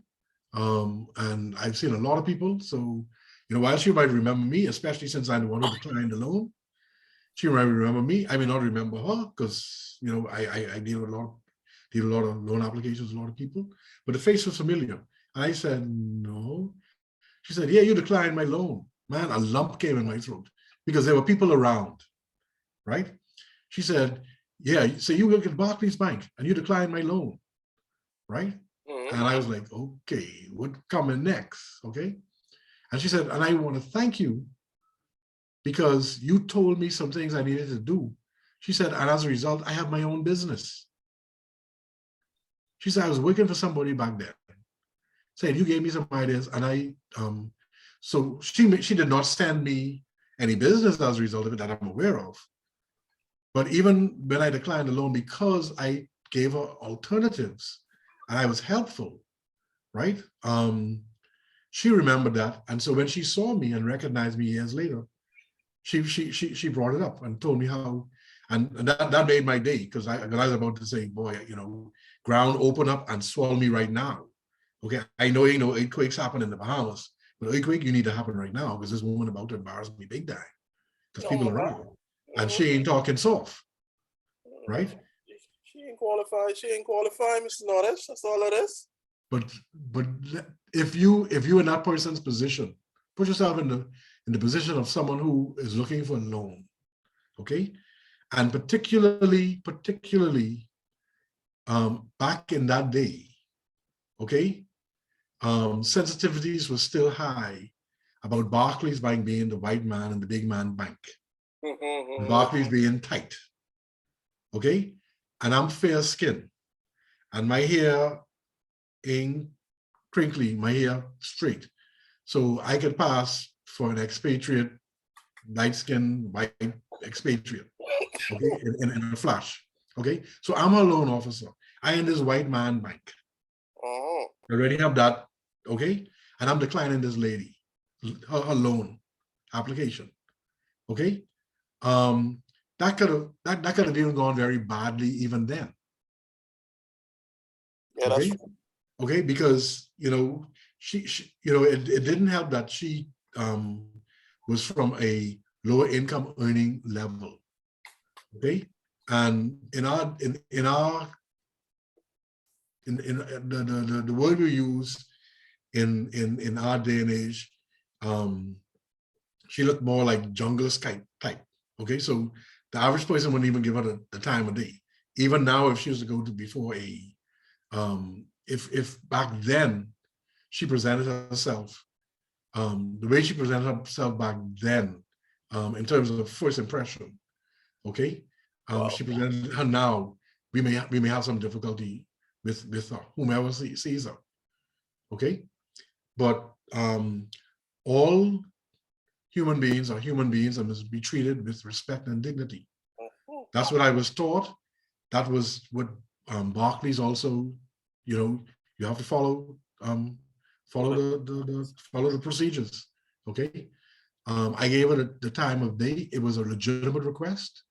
Okay. She was genuine in her concern, and I could see that this was a person who wanted to make something of her life.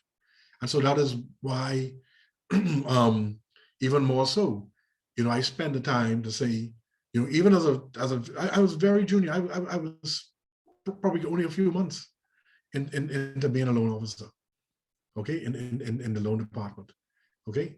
But I took the time to explain that this is what you need to do, or you should do to get there, okay. And that has been my mantra all throughout my career. That if the person doesn't if the application doesn't qualify, they don't qualify, you try to give them an alternative, okay? it may mean delayed, but not absolutely denied. Okay, it might mean a reduction rather than what they want. They may want a $200,000 house, but they can afford reasonably $150,000 or $125,000 house. Okay, so you may not be able to get there now, but get what you can afford now. Okay, build on that, sell that, and then get your $150,000, $200,000 house. Okay, how do you think a lot of the wealthy people in the world made a lot of their income? Through real estate, turning over real estate. One of the more wealthy persons in this country, he's now passed, one of the co-owners of Bahamas Bus and Truck, Mr.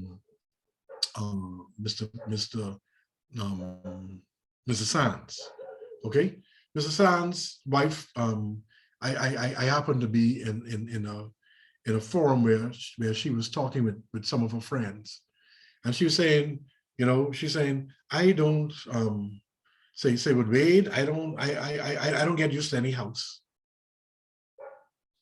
She said, so I was barely in this house. It was a house on the eastern road, on a like a little ridge on the eastern road, and they were barely in the house 3 to 6 months.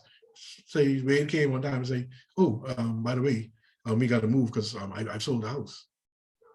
Wow.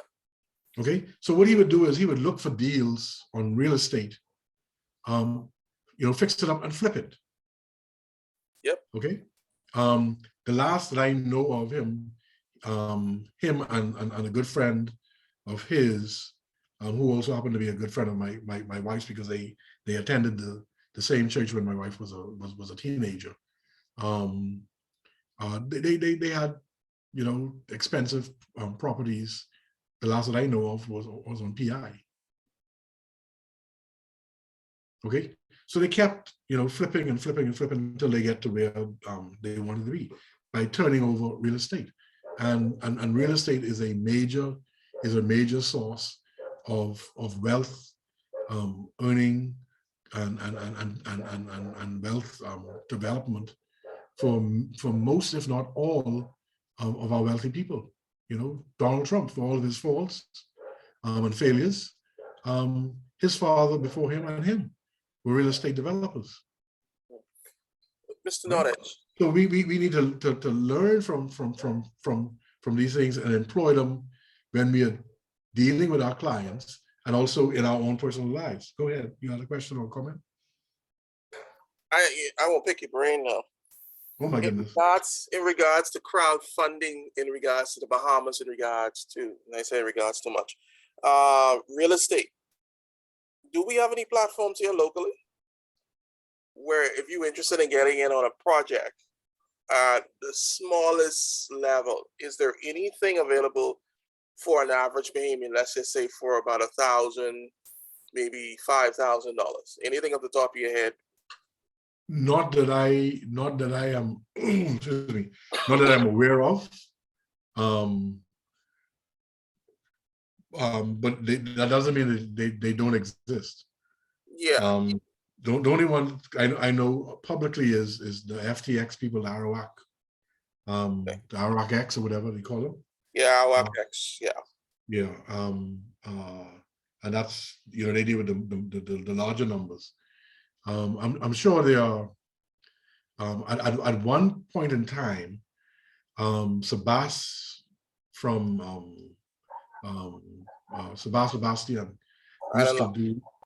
He used to give award grants to individuals. I don't know. I haven't heard about it in recent years. It seems to have died with COVID, but certainly in pre-COVID. And then of course he partnered with College of the Bahamas, which is now the University of the Bahamas, where they did some training. They did some mandated training that they did for entrepreneurship. The people who got these grants, and these grants were anywhere from $5,000, $20,000. They were like graduated scale. So depending on what you were doing, you could get, if I'm not mistaken, even as high as $25,000. So it wasn't so much crowdfunding, but it was a grant. But there are some private individuals who would fund for a return, which is basically what you're looking for in crowdfunding. Who do it privately, and they would get into a venture with you for percentage of the business. And some of the wealthy people, particularly when fixed deposit rates went down, a lot of the wealthy people were doing private loans to individuals. So where they couldn't get their 6, 7, 8% interest on their fixed deposits, they were lending to individuals at 8% thereabouts. And if it was an outright loan, it was where they would take an equity stake in the business. That way they kept an eye. There's a former minister, I won't call his name, in a previous government, whose father was a premier, who's one of those such persons who would finance and take an equity stake. So he was quite controversial in both F&M governments because of his dealings and because he's quite wealthy. And he came from the former aristocracy, the UBB aristocracy. Like I said, I won't call his name, but by now I'm sure you know who I'm talking Everybody about. know mine. Everybody know who that is. Don't call any names. We're being recorded. Don't call any names. No. Everybody know who that is. Right. But again, for the person where they have some real estate, they have this enormous amount of jewelry. Again, when a situation is presented to you, don't look at it totally in the positive light or totally negative light, because not everything is as it seems at first glance. You have to take a deeper dive. So sometimes those things that seem positive, there may be a dark side to it. Those things that are negative, there may be a logical reason for it. Because remember, we talked about the person who moved from residence to residence frequently. And then I found out that in one of those particular instances, that the person was actually on police protection program. So there are reasons. So sometimes the negative on the surface, if you dig deeper, may actually make logical sense. Okay, so in the case, and that is why, unlike, I don't know if I mentioned it, but one of my former mentors, I think I may have made the comment in class that he made, is that he basically assumes that everybody's lying until he has evidence or proof of what they're saying. So if you come in front of him and you present an application, unless you give him evidence, you're lying. He starts off negative. You start off with him in the negative column. Okay, you don't start off in the positive column with him. Okay. And even I found that even in dealing with staff matters and whatever, if I went to him or in-house matters, show me the money. With him, it was always show me the money.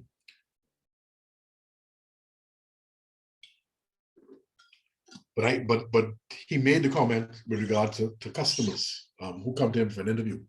I don't care what they put on that statement of affairs. I need evidence as to what they say in that statement of affairs for me to accept it. And that's how he was. Okay.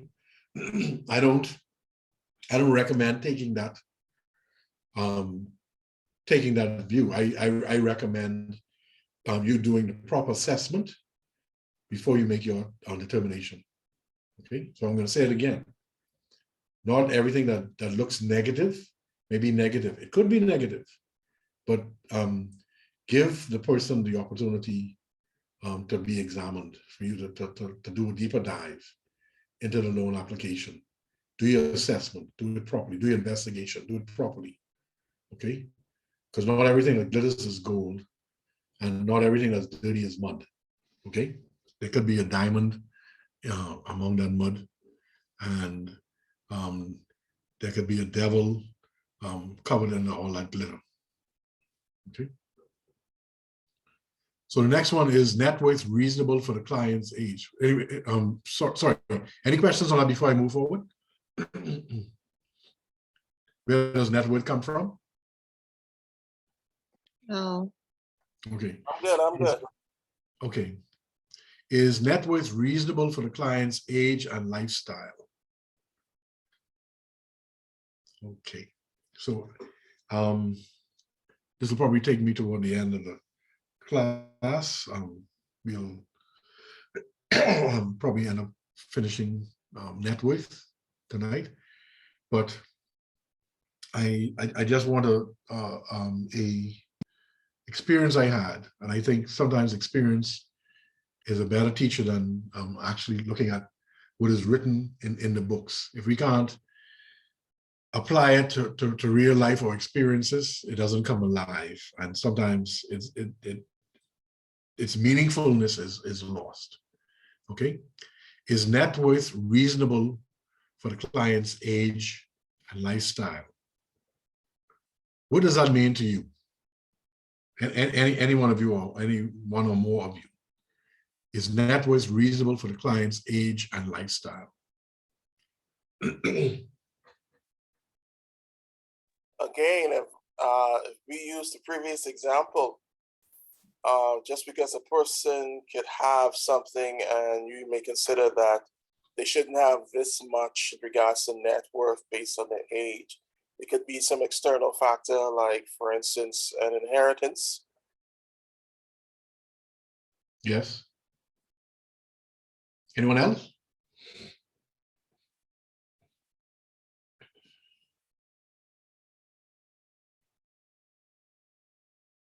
Sorry, can the question be repeated? Yes, I said that fill in the blank, and there's a reason why I wanted us to do it as fill in the blank, because it's a very important question. Is net worth reasonable for the client's age and lifestyle? Why do you think that question is being asked, or what comes to your mind? What do you think about that question?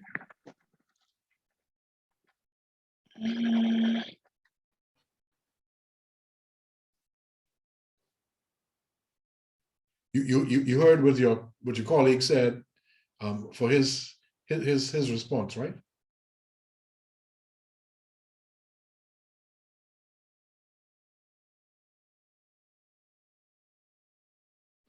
Did you? I caught the last part of what he said. I think Okay. he said inheritance. Okay.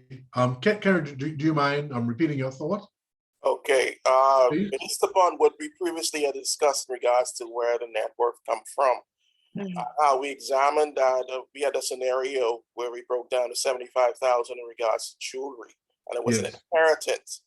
That can change the dynamics of a person's net worth, thus meaning that your age really couldn't be a factor in regards to someone's actual net worth or their lifestyle. It may be that they have that type of money because they got it either through a death, an insurance, or any numbers of things.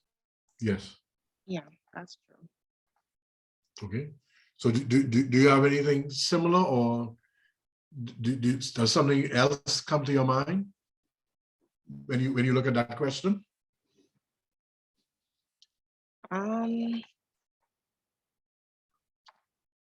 Not really. Not really. Okay. No problem. No problem. Yes. I just want to, because I don't have all the answers. I mean, I may be teaching this class. I don't have all the answers. We could learn from each other. So, your opinion is and your experience is valid. Okay. So net worth reasonable for the client's age? Yes. So as Kenrich said, yes, the person, let's say they have in the case where there's a lot of jewelry, And in that instance, we said that the jewelry was an inheritance from someone in the States, Ohio or somewhere, right? So they could have gotten it through inheritance. They could have won it from one of the from a shore in, one of the Tim houses, right? Or some other means. It could have been a settlement from a lawsuit, or a life insurance claim of a lost one or something like that. So okay, so his net worth is reasonable for the client's age, but there's also the reverse. Okay, so if a person is at a certain age and has been working for a certain period of time, there's an expectation that they should have some assets to show for the number of years that they've been working. On the other hand, I think we also talked about this a little bit. We said, for example, even if they were making a lot of money, you may find that they don't have anything because they may have been spending the money on their own education, or the children's education, the nieces and their education, or it could have been some medical expenses that they've been having to spend on for themselves or family member, close family member. So again, you must take that deep dive into the reasons, okay? And I had said that I would talk a little bit about an experience that I had. There was a young man when I was working at a financial institution, particular financial institution. A young man came in, and he wanted to complete some units, okay? And he said he just needed $50,000, okay? His net worth was,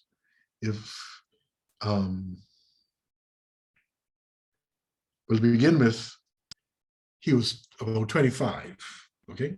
So let me get the age right. He was 25. He owned a business. He said he was in his business from he was 17. He had his business from he was 17. He was 25. His assets were in excess of $1 million. Okay. The bulk of his assets was real estate. Right.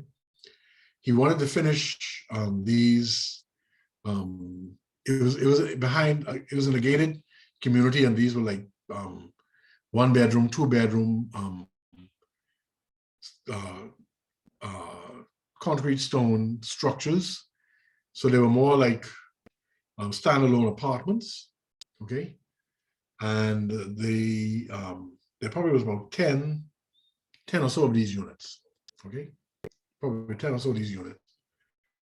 And he said he just needed $50,000 to complete them, okay? He said that he also said that he currently paid himself, I think it was $60,000. Okay, he paid himself $60,000.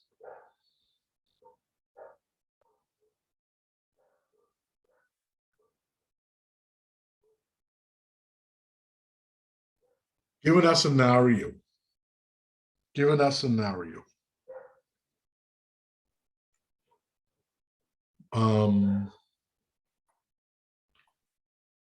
I looked at his statement of affairs. Again, he's 25. He said he started working from 17. Pays himself currently $60,000. Have assets, net worth of $1 million, in excess of $1 million. Net worth about the same because there were no real debts. If he had like a little loan or something like that, or credit card, it was only a couple $1,000. Okay, so he had $1 million worth of assets, but no corresponding loan or mortgage against it. He had these condominiums, which he paid for up to this, I call them condominiums, but these standalone apartments, 1 2 bedroom units. There are about 10 of them in this gated area. Okay. I found the gated area was when we had to revisit it. Okay. We visited the site. The site was in an area that was highly controlled by one of the top drug dealers in the country. Okay. I had my suspicions because this property was located in the vicinity of property that was known to be owned by this top drug dealer. Okay. This top drug dealer was currently incarcerated at the time in the United States of America. Okay. The young man brought me the conveyance, a copy of the conveyance. The conveyance showed that this property that was, the land alone was probably worth about $150,000 to $200,000, the land alone. But the conveyance to him was for about $25,000 or $30,000 for some nominal amount. Okay. That raised some flags to me. What do you think was going through my mind in that scenario? And if you need me to repeat any of the points, salient points, I'll repeat them for your benefit if you need. That's all kind of red flags. The quote unquote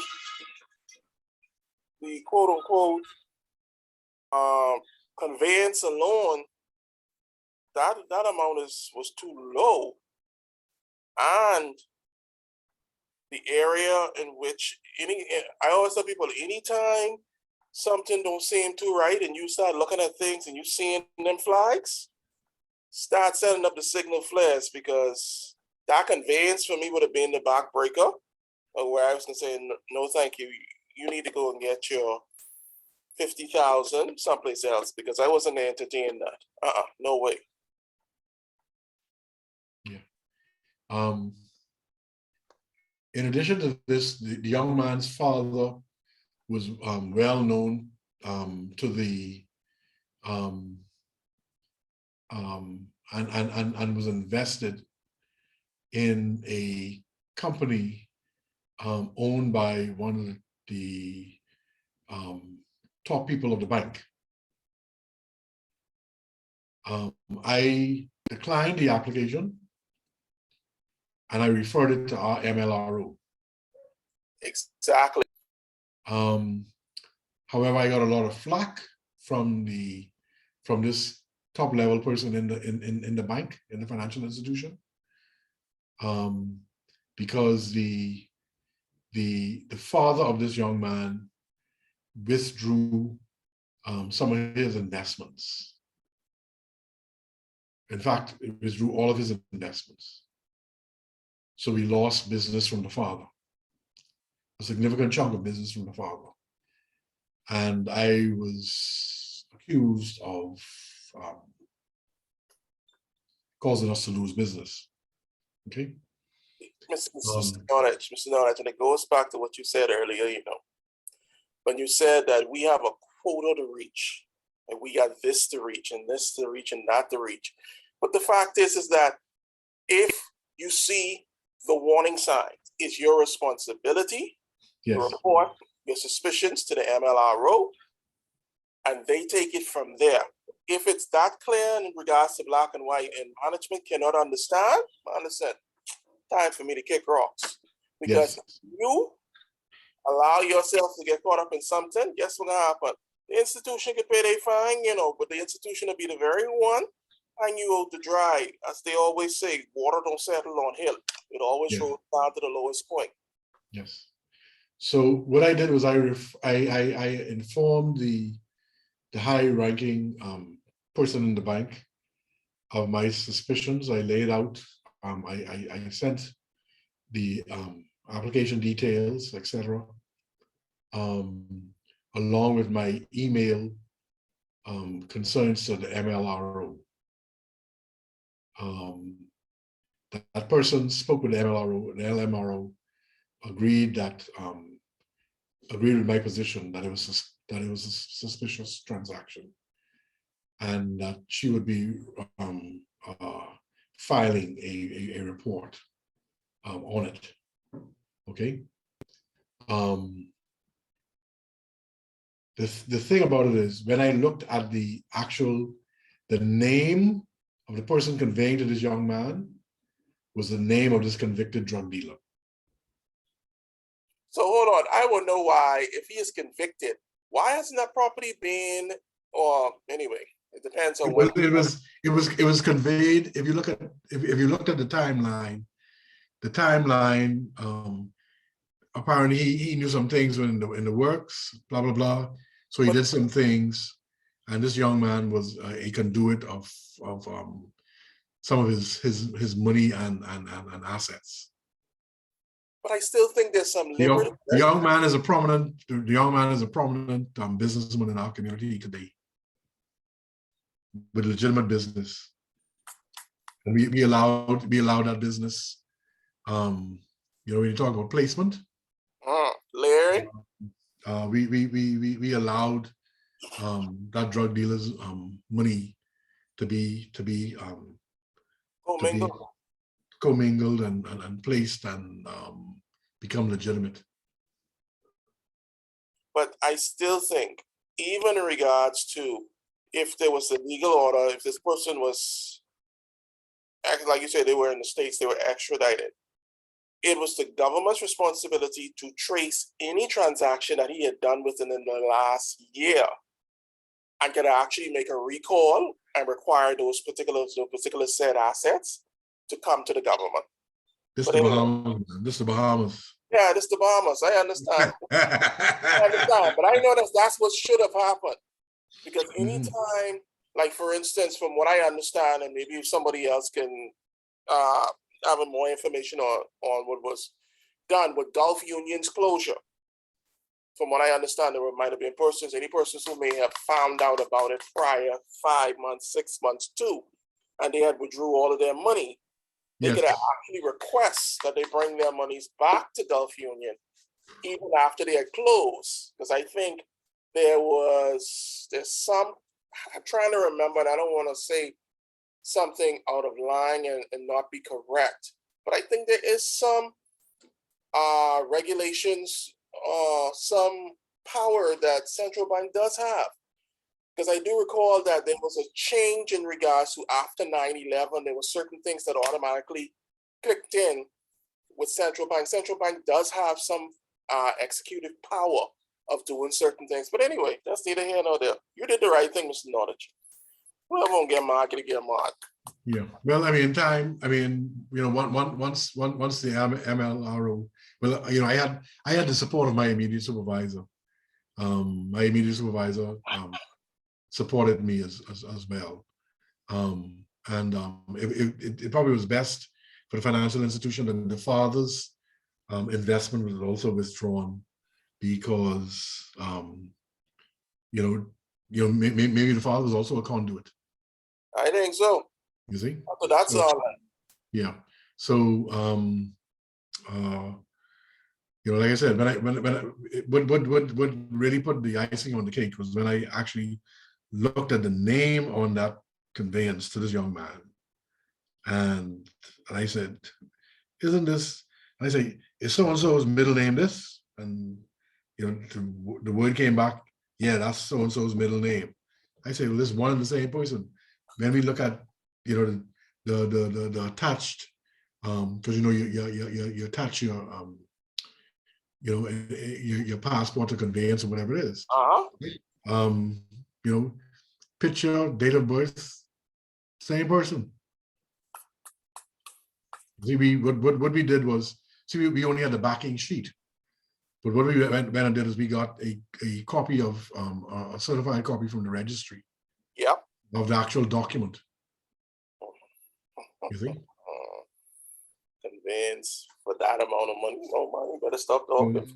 So 50,000. So I'm saying, okay, you already put $500,000 into this project, or 400,000, whatever it is, into this project. Where you got the money to put that you now find yourself short of $50,000, which is just one unit. man, start renting out those units and use our money to finish off that last one, and my immediate boss, he said to me, he said, Glenn, say, if that loan goes south, say, are you going on that property to collect? Not me, buddy. Y'all better send somebody else. So I told him, he said, I told him, well, the loan shouldn't go bad. If you're trying to keep under the radar, it ain't gonna go bad. But I won't give the loan in the first place because of those because of the suspicious of the transaction. You see? Yes, sir. So in this case, because like I did, and one of the things I did, I did all the benefit of the doubt. I said, listen, even if he's working for the last 8 years, and he was making $60,000 when he first started. Okay, $60,000 a year, $60,000 a year times 8 years. Even if his mom and pa was feeding him, and his mom and pa was paying for his car gas and everything else, 60,000 times 8 ain't come nowhere to no $1 million. Exactly. Okay, so you have to use your common sense. You have to use your experience. You have to use your skill. You have to use the art side of and the science side. So the art side was telling me, hey, this young man, this age, this will add up. So then I used the science side. I started multiplying 60 times 8. It still didn't add up, right? And then then you use some of those qualitative stuff, those intangibles, non-tangible stuff. You look at your conveyance. Then you start doing a deeper dive. But he didn't need to bring the backing sheet, the conveyance, but he did. But that gave us a starting point to really do a deeper dive. And so then we sent someone out from the institution to get a certified copy so we could see what the full document looked like. And of course, the full document had the affidavit attached, which includes your passport. And so we confirmed the middle name and the age and the date of birth, which confirmed the age, of this person who was incarcerated, the conveyor of the property.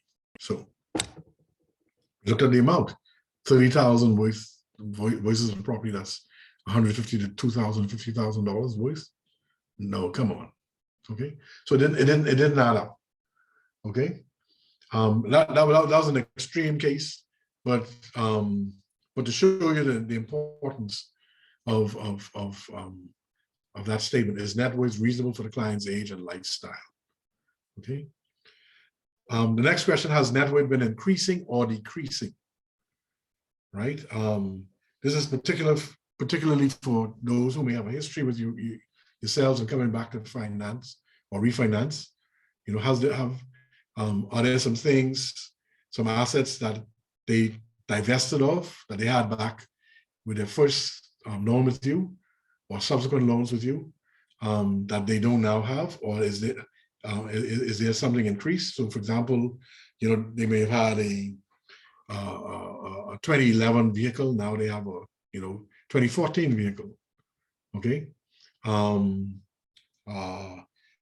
They may have had a vacant lot that was given to them. Now the vacant lot is up to the underside of Bell course. Okay. So has it been increasing or decreasing? If it's been decreasing, why has it been decreasing? Again, you need to do a deeper dive because they may have had quite a number of assets when they first came to you, but maybe they had to sell some of them in order to, maybe they went through a hard time. And so in order to feed the children, send them to school, whatever it is, because they didn't want to take them out of private school, they sold, 1 or 2 assets to continue the children in private school or even for medical attention either for themselves or for a loved one. So again, the decreasing net worth is not necessarily negative. On the surface, dig down deeper, find out what would cause the decrease in the net worth. Okay, and that is any significant decreases. We're not talking about stuff because of depreciation. We're talking about things that just ain't there anymore. Okay, and then you want to look how liquid the net worth is. Does the person or the persons have built up a fund, a liquid fund, to handle any unexpected emergencies? The central bank, has continuously told us throughout the years that the savings of Bahamians is minimal. While we have a few here and there who are handling their money, generally as a people, based on the central bank's report, we're not saving and investing as we ought, or at least we're not reporting the level at which we are saving and investing. Okay, so that level is not reaching the central bank. Okay, I'm going to end there tonight. Are there any questions?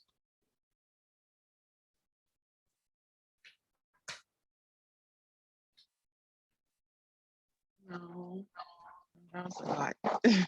Okay. Both homework assignments you'll get back on Thursday. The crowdfunding one we won't look at until we reach the chapter on alternative sources of financing. But certainly the second one we will look at. We'll go over the answers on Thursday, since that is something we're currently looking at. Okay. What else? I would have liked to have done the net worth exercise on Martin and Sherry rule, which is the outline is on page 101. The net worth statement is actually, the blank statement is actually on 105. You might, if you wish, you might want to look at that and see if you can complete it on your own. But we will go through that next class. Okay. That's what it should look like, something like that. Blank statement, net worth. So go through the write-up on page 101, identify assets, identify liabilities, and work out the net worth.